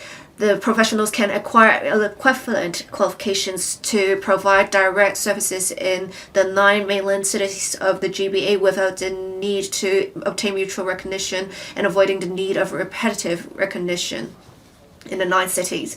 The Amendment Agreement 2 further expands the coverage of eligible enterprises under the interim guidelines to also allow Hong Kong general practice surveying enterprises to provide professional services in Guangdong province upon registration, and allow consultant firms to bid for consultancy projects in joint ventures in the GBA. For the securities and futures sector, The SFC Securities and Futures Commission of Hong Kong and the China Securities Regulatory Commission (CSRC) implemented an arrangement for mutual recognition of professional qualifications and simplified procedures for obtaining securities and practicing registration. Hong Kong professionals with relevant license issued by the SFC only need to pass the Mainland's examination on the relevant laws and regulations. There's no need to take the examination on the foundation paper. For the banking sector, the Hong Kong Institute of Bankers (HKIB) and China Banking Association (CBA) signed the Memorandum of Understanding on Mutual Recognition of Qualification Certificates in 2009. Subsequently, the two sides signed addendum twice to continuously improve the relevant arrangements. HKIB, China Bankers Institute, and CBA signed the third addendum in 2022 to ensure eligible practitioners can obtain the ARWP Associate Retail Wealth Professional qualification issued by the HKIB. Under the agreement, practitioners can obtain dual qualifications through the mutual recognition mechanism. For the estate agency services sector, the regulating authorities on the two sides have signed an agreement to allow the participation of a certain number of qualified estate agents to take part in specially designed training courses and examinations. Estate agents, after completing the relevant course and examination, can apply for the qualifications to practice in the relevant sector. As at end October 2024, there are 145 Hong Kong estate agents that now hold registration certificates of such nature. The government endeavors to promote innovation and digital transformation. In 2018, the government amended the Inland Revenue Ordinance to provide a two-tiered enhanced tax deduction regime for R&D expenditure. In 2022-23, the claims for tax deduction on R&D expenditure was about $3.9 billion, more than double that for the year prior. The R&D centers under the purview of the ITC, Innovation and Technology Commission, is also a point for technology collaboration among different sectors to promote technology transfer and commercialization, supporting the upgrading and transformation of traditional industries. The government has allocated funding to launch the 500 million Digital Transformation Support Pilot Program to provide funding to assist SMEs in the retail and F&B industries in applying basic digital solutions to expedite digital transformation. We'll expand the scope of the program to cover tourism and personal services industries. 3. The government is committed to consolidating Hong Kong's role as a functional platform for the Belt and Road. The Belt and Road Summit, organized by the Commerce and Economic Development Bureau and the TDC Hong Kong Trade Development Council, is a case of significance for the implementation of the B&R initiative. The 9th summit this year attracted around 6,000 government officials, business leaders, and representatives of enterprises from over 70 B&R-related countries and regions, and over 800 one-on-one business matching sessions were arranged for more than 280 projects. The chief executive led a business delegation to visit Laos, Cambodia, and Vietnam in July this year to enhance cooperation in different areas between Hong Kong and ASEAN countries. A total of 55 memoranda of understanding were signed.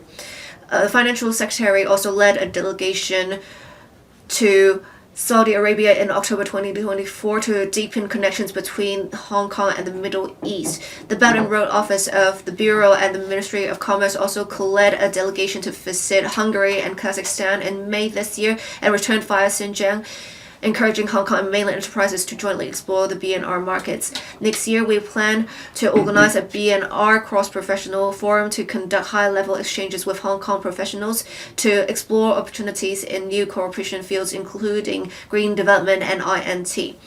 The Belt and Road Office will also explore the feasibility of establishing a B&R capacity building center to link up a series of other B&R platforms created by Hong Kong to use our soft power to pave the way early for pursuing opportunities in economic development and cooperation in the future. Dr. LO Wai-kwok. President, the main reply mentioned the interim guidelines that would allow eligible engineering and construction professionals and enterprises to file records. With such filing of records, they can provide services directly in the 9 cities of the GBA, but there are different mechanisms in mainland China and Hong Kong, and there are different standards as well. We do not have the network of mainland professionals.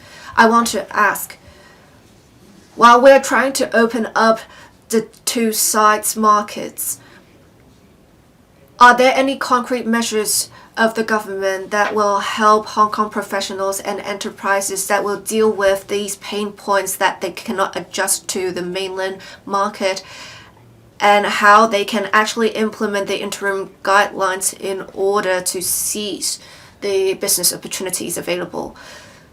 Secretary, thank you. For the construction sector, so for engineering professional qualifications, we have discussed with the Ministry of Human Resources so as to facilitate engineering professionals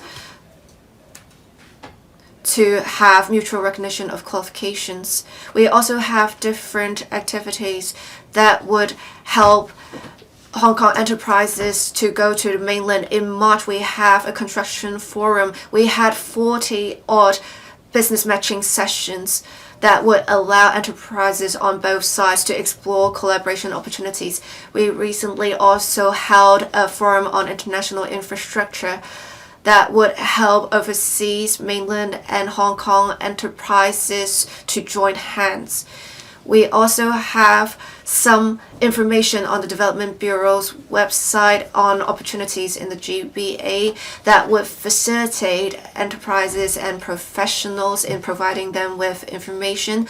We also have email contact as well as phone number so that relevant professionals and enterprises may make inquiries. Thank you. Mr. Dennis LAM. Thank you, President. I want to ask about the amendment agreement too. I want to ask if there's anything on the healthcare sector. We do want the opening up of the healthcare sector a bit more. For example, medical practitioners registering in the mainland can register in the unit of medical units, and even if there is no such measures in this agreement, we would want some content in the next agreement. Secretary for Commerce and Economic Development, thank you. We do support the relevant enterprises to register in the mainland as well as mutual recognition of qualifications. For medical practitioners under CEPA, for medical professionals recognition-wise, medical practitioners can only go through simple registration. They do not need to take the relevant examinations. And we have specific 12 types of professionals that can provide services in the mainland. As for development of medical services, Hong Kong practitioners can set up as sole proprietors to provide medical services in the mainland. Mr. Edmund Wong, thank you. In the main reply, it is mentioned multiple times that our role has converted into one of super value adder, and we have to help mainland companies go global. As a representative of the accounting sector, when those in our profession are to provide services in the mainland, there are some pain points and there is no concrete support from the government for us to construct a platform to provide services. Is there any support of the government in future so that the accounting profession can also tap the mainland market more easily? Secretary for Commerce and Economic Development. On accounting profession, I would like to thank the member for giving us feedback all along. Under CEPA for the accounting profession, there are exemption arrangements for certain papers of examinations of the accounting profession, and for certified accountants of Hong Kong, there are relaxation of requirements for accounting partners, And for one of the amendment agreements signed before of CEPA, there are also relaxation of residency requirements. We will also count the commute between Hong Kong and Mainland for the residency criteria. As for whether there is mutual recognition of qualifications for the accounting profession, we will continue to strive for that.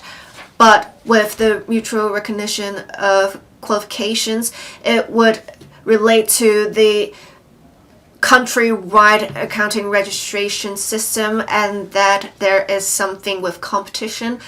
There are some difficulties, but we will continue to work on this. Thank you. Ms. Kwok-fan. Thank you. The new amendment agreement does not involve only the CEDB. It is said in the main reply, other bureaus have been consulted, such as the Development Bureau, the FSTB, the Housing Bureau, as well as the ITIB. The amendment agreement is to be implemented in March 2025. We are only 3 months away from that.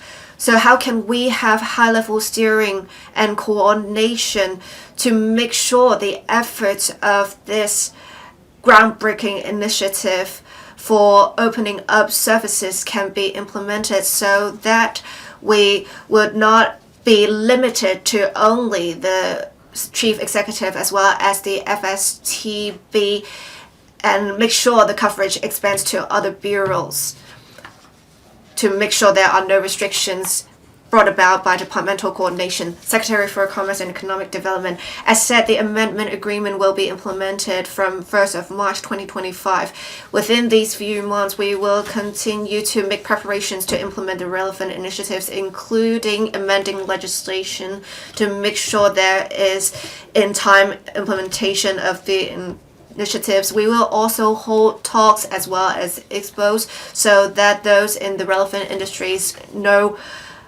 about the contents of the amendment agreement. We also have a one-stop portal, a website, as well as a phone number for enterprises and professionals to contact to make inquiries. We will continue to enhance publicity and promotion in this regard.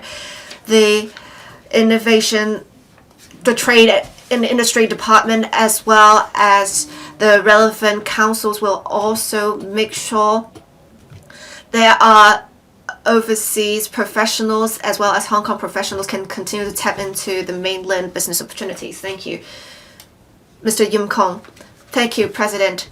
The amendment agreement too has opened up many professional service sectors for Hong Kong.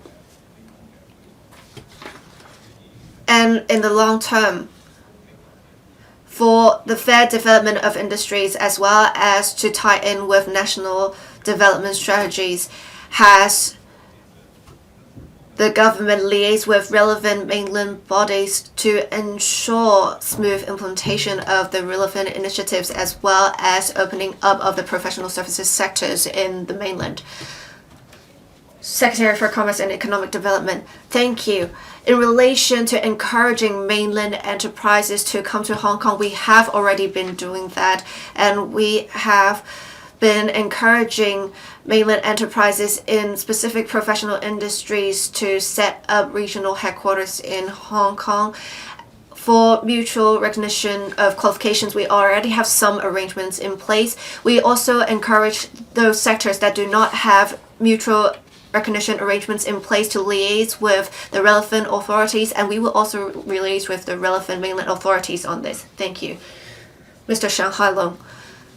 Dr. Lo's question in the second part is relevant to the mutual recognition of qualifications. There is tax incentives. There are tax incentives. So there are tax incentives for R&D expenditure, but that does not tackle the root cause of the problem, in the sense that if Hong Kong enterprises have to do business with mainland enterprises, there is the problem of digital identity verification. We now have to rely on traditional means to verify corporate identities. Does the Bureau have any plans for cross-boundary digital identity verifications? Secretary for Commerce and Economic Development, I will convey your message to the relevant bureau. Thank you, Dr. LO Wai-kwok. Thank you.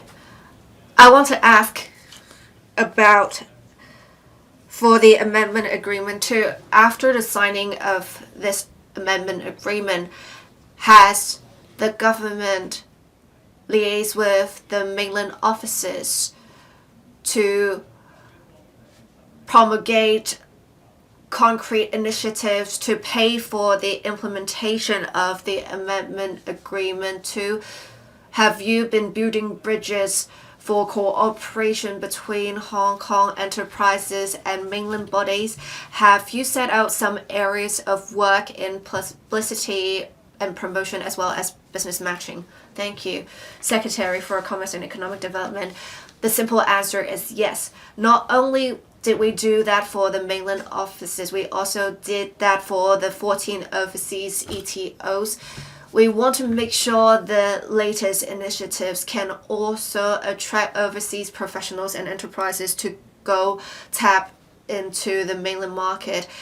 Through the relevant offices, we have been promoting such initiatives. The CEDB as well as Invest Hong Kong have been stepping up publicity efforts. For example, the Trade Development Council has also been making use of different platforms in the mainland, such as some consultant platforms, to make sure promotional efforts are implemented. Thank you.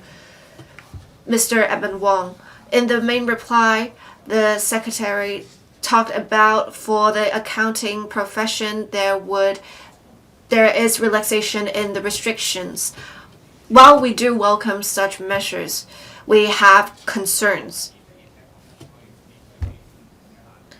For the different difficulties the accounting profession faces, I have always been advocating for an examination in accounting that would be specific to the Greater Bay Area, that would facilitate professionals practicing accounting in the Greater Bay Area. So will you refer to the 2019 arrangement to promote an accounting specific examination for the development in such area? Thank you. Secretary for Commerce and Economic Development, thank you. The FSTB is following up on this. That is my simple answer.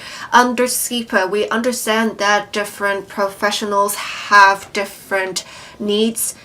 When we're considering measures to further open up the relevant sectors, we have to consider the national development strategies and measures for certain sectors. We need to make sure we conform to the relevant legislation as well as administrative rules in mainland. We will continue to liaise with the relevant mainland bodies. Last question seeking an oral reply, Dr. Dennis LAM. Thank you, President. First of all, this organization I serve provides cataract surgeries, I must declare that. It is learned that at present about 69,000 elderly persons in Hong Kong are waiting for cataract surgeries in public hospitals. Taking the Kowloon West Cluster and the New Territories West Cluster of the Hospital Authority as examples, the waiting time for such surgeries is as long as 4.3 years and 4.6 years respectively. While the government has announced in the Policy Address 2024 that it will increase the service capacity of cataract surgeries in the public healthcare services by at least 20%, there are views that the number of patients who need to undergo such surgeries will only increase given Hong Kong's aging population. So there is a need to reduce the waiting time of patients through various channels in the long run. In this connection, will the government inform this council? 1. Whether it has estimated how much waiting time can be reduced for patients after increasing the surface capacity of cataract surgeries, whether the government has set an indicator for this. 2. As there are views pointing out that the Cataract Surgeries Program CSP under the public-private pilot public-private partnership programs is a great success, whether the government will consider extending the scope of application of the elderly healthcare vouchers to cover CSP, thereby enhancing the financial capability of elderly patients who are undergoing cataract surgeries and increasing the appeal of this CSP. And 3, it is learned that at present patients need to be on the hospital authorities cataract surgery waiting list for 18 months or more before they are eligible to be invited to participate in CSP, whether the government will consider relaxing the threshold so as to reduce the number of patients waiting for cataract surgeries in public hospitals. Thank you. Secretary for Health. President,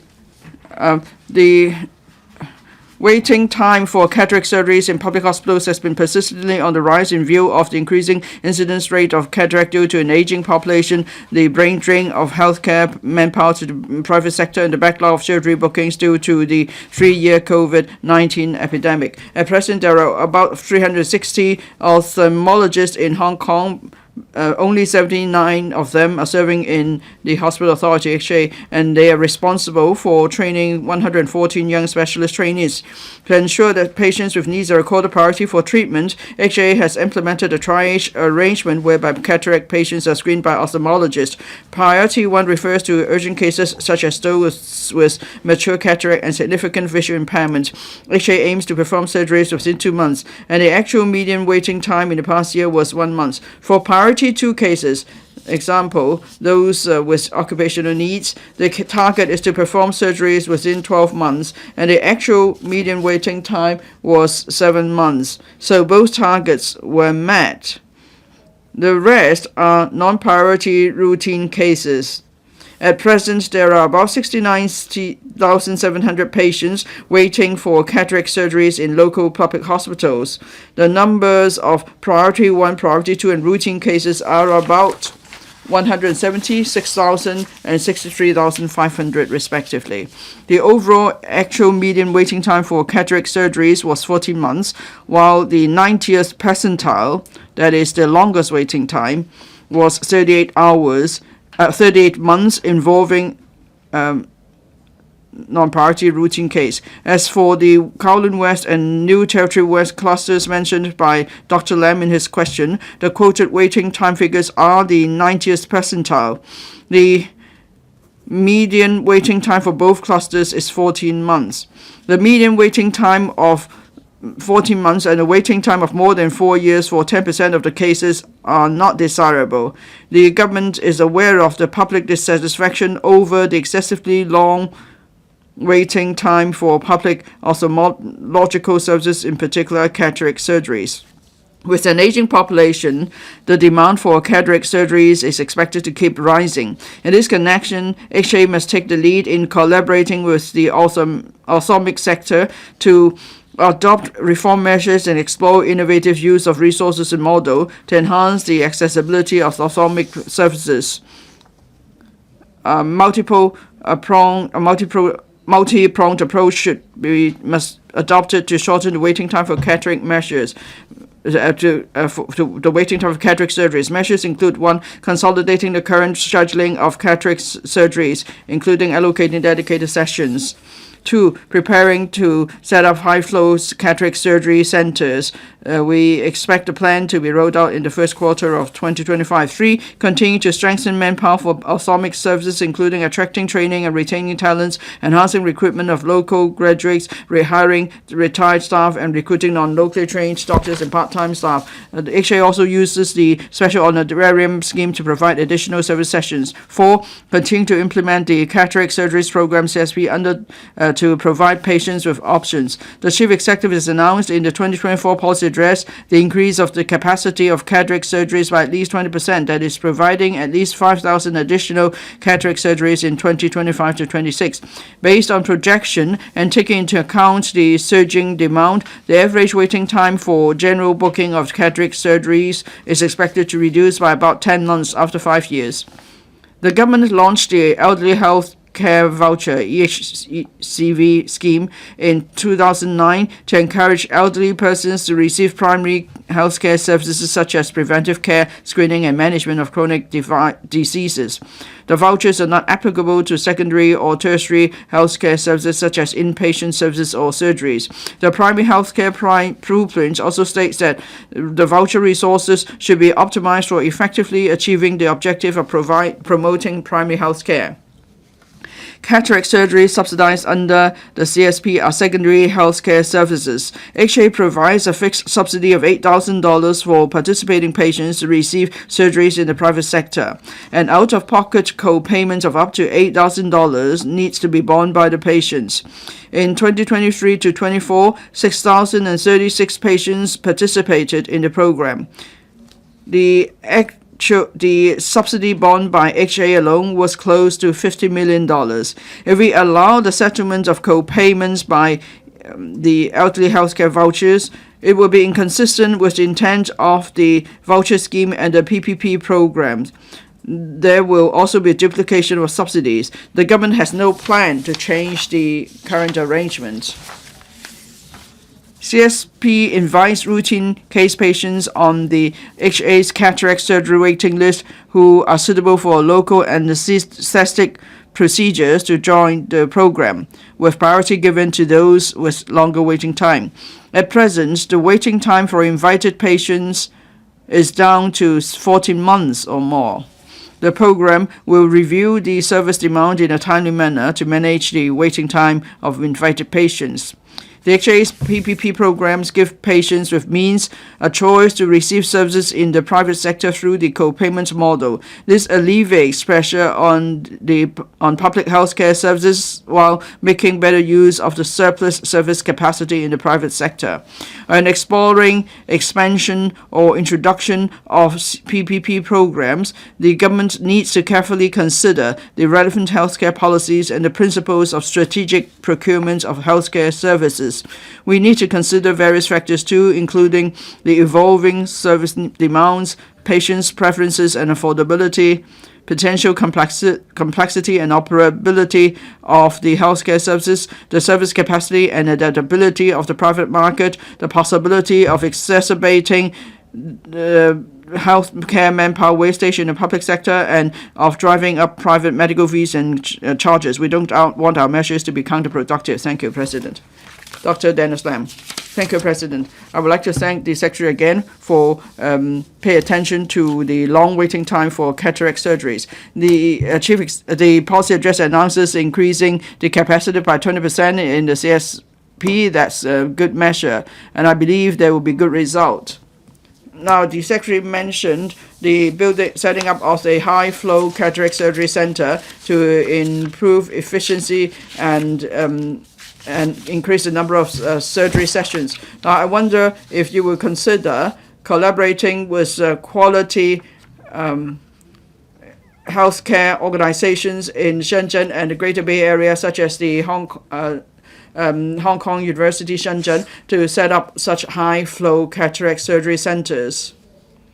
Secretary, now as we consider the high-flow cataract center, we are considering setting it up in Hong Kong. Now, if we go across the boundary, say to Shenzhen, to set up such a center, then it will become cross-boundary healthcare services, and we have to take special care about the quality. Now, the cataract surgery center we are now preparing will be set up under the hospital authority. But then we do not rule out the possibility of collaborating with mainland healthcare organizations, especially as we may need to bring in ophthalmologists from other places, not just from the mainland, but from also other parts of the world. So because we have a shortage of ophthalmologists in the public sector, so if there is a need, we will bring in talents from other places to serve the people of Hong Kong. Thank you. Mr. Michael Loh. I'd like to thank Dr. Dennis LAM for asking this question. It allows me the opportunity to follow up on my similar question raised on the 3rd of July. It's about cataract surgeries too. Now, when old people go to see eye specialists, they're told, well, your cataract is not mature enough. That means their cases are classified as non-priority routine cases. But actually, medically, there is no such thing as immature cataract. Because cataract does cause inconvenience to patients, and there could be risks involved too. Now, the longest waiting time is 38 months. In the New Territory is worse. New Territory West in particular is worse. It's 56 months.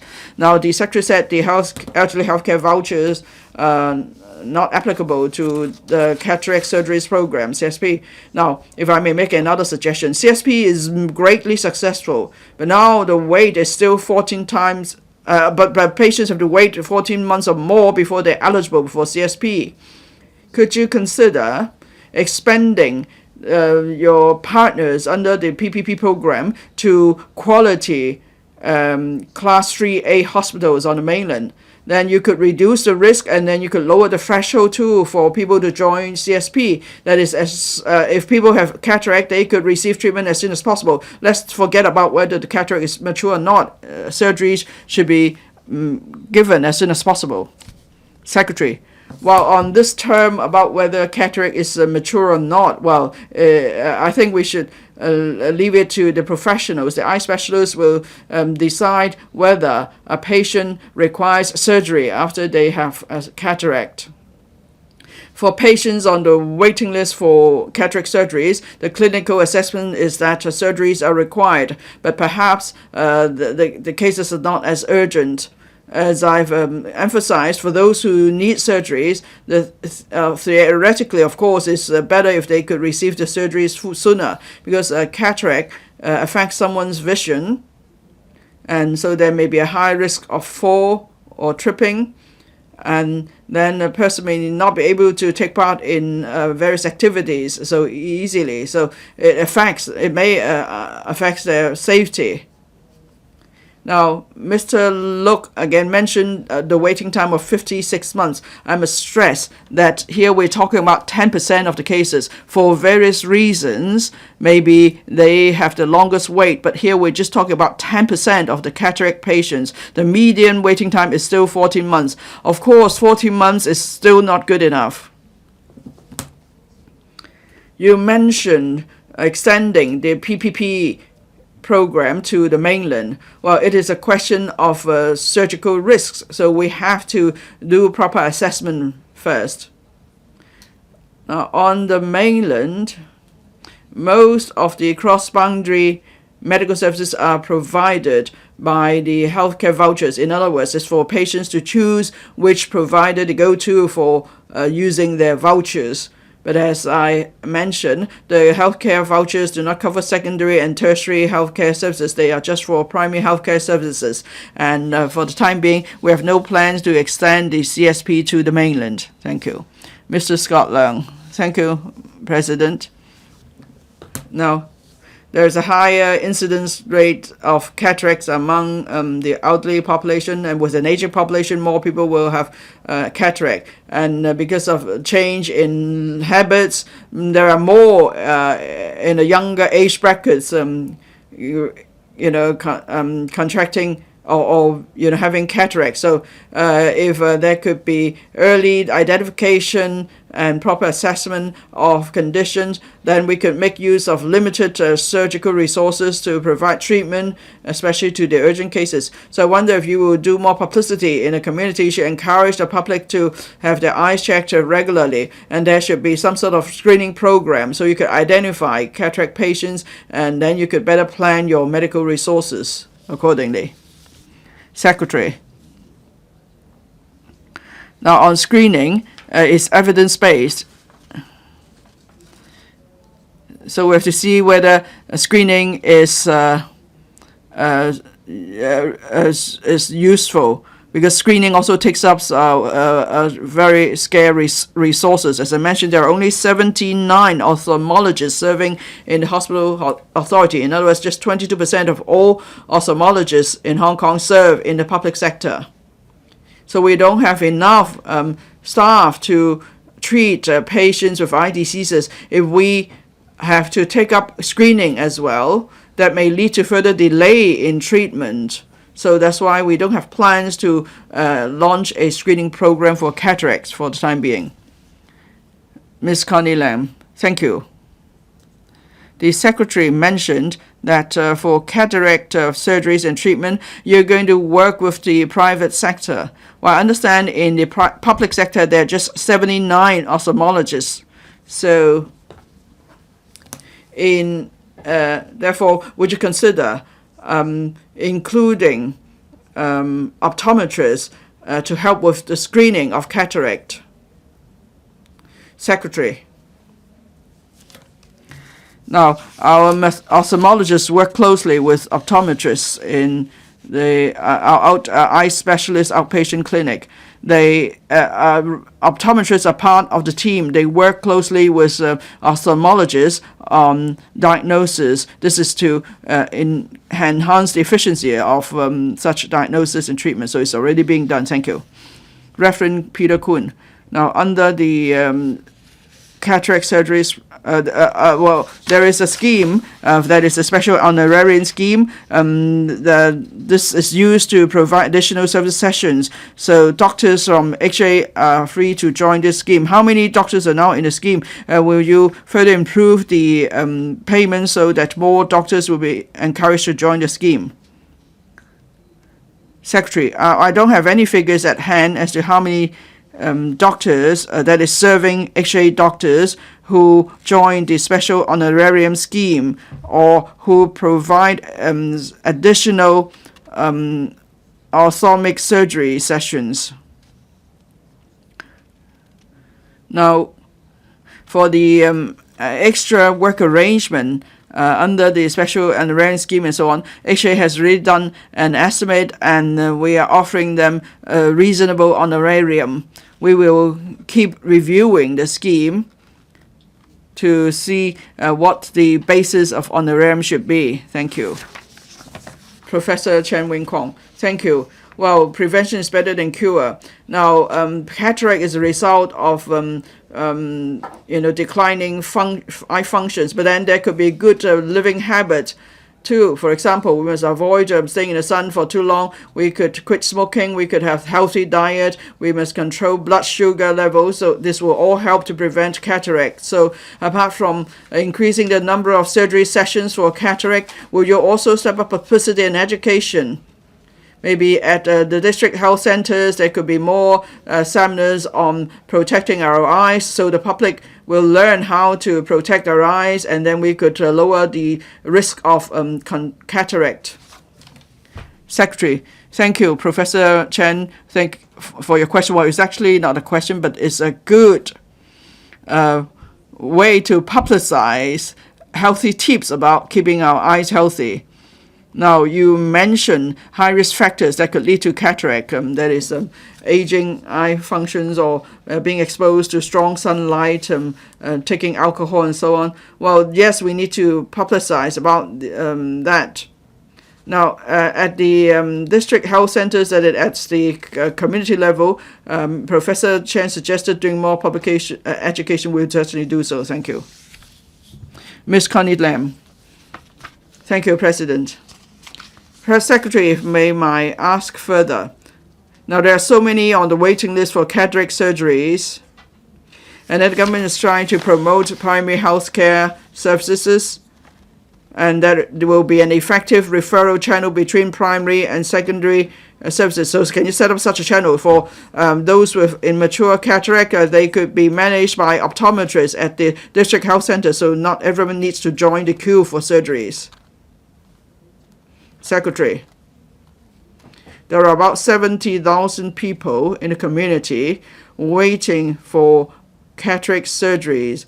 Well, this is something we need to ponder because Hong Kong is very much advanced in terms of healthcare services. So why is it there are so many patients who require surgeries? And we're talking about people already on the waiting list. So we will actively review the surgical arrangement for these 70,000 patients, and we'll try our best to shorten the waiting time. Now, Ms. Lam asked if the district health centers could help to take care of these patients. Now, according to information from the hospital authority, these patients are already on the waiting list for cataract surgeries. So even though they are not urgent cases, say they are just routine cases, they've been assessed by ophthalmologists, and they actually require surgery. So therefore, the DHCs may not be able to take good care of them. As for other patients at an earlier stage, then, well, that's actually the focus of DHCs. The DHCs should take care of patients who do not yet need surgeries. Mr. Chen Yong. Thank you, President. Thank you, Secretary. I see there's been progress in the PPP program. But then, 1 day of waiting is 1 day too long, and it leads to suffering. So can you explore various other means and new policies too to try to put in place a trial scheme so you're able to shorten the waiting time? Do you have any new policies? before we consider long-term measures. Secretary, cross-boundary healthcare services, again here. Well, we need to resolve various issues, especially if surgeries are involved. I must stress that we should address our own healthcare needs, first of all. And if there are not any high risks involved, we could allow the public a choice on the mainland. But if we're talking about surgeries, if there are complications, then we need to take the responsibility. So that's why for now, we want to enhance our own capacity as soon as we could for the time being. Now, for patients who could afford it, we hope that CSP will be an option to them. For the time being, we do not have plan to send patients to Shenzhen for ophthalmic services. Thank you. Government bill first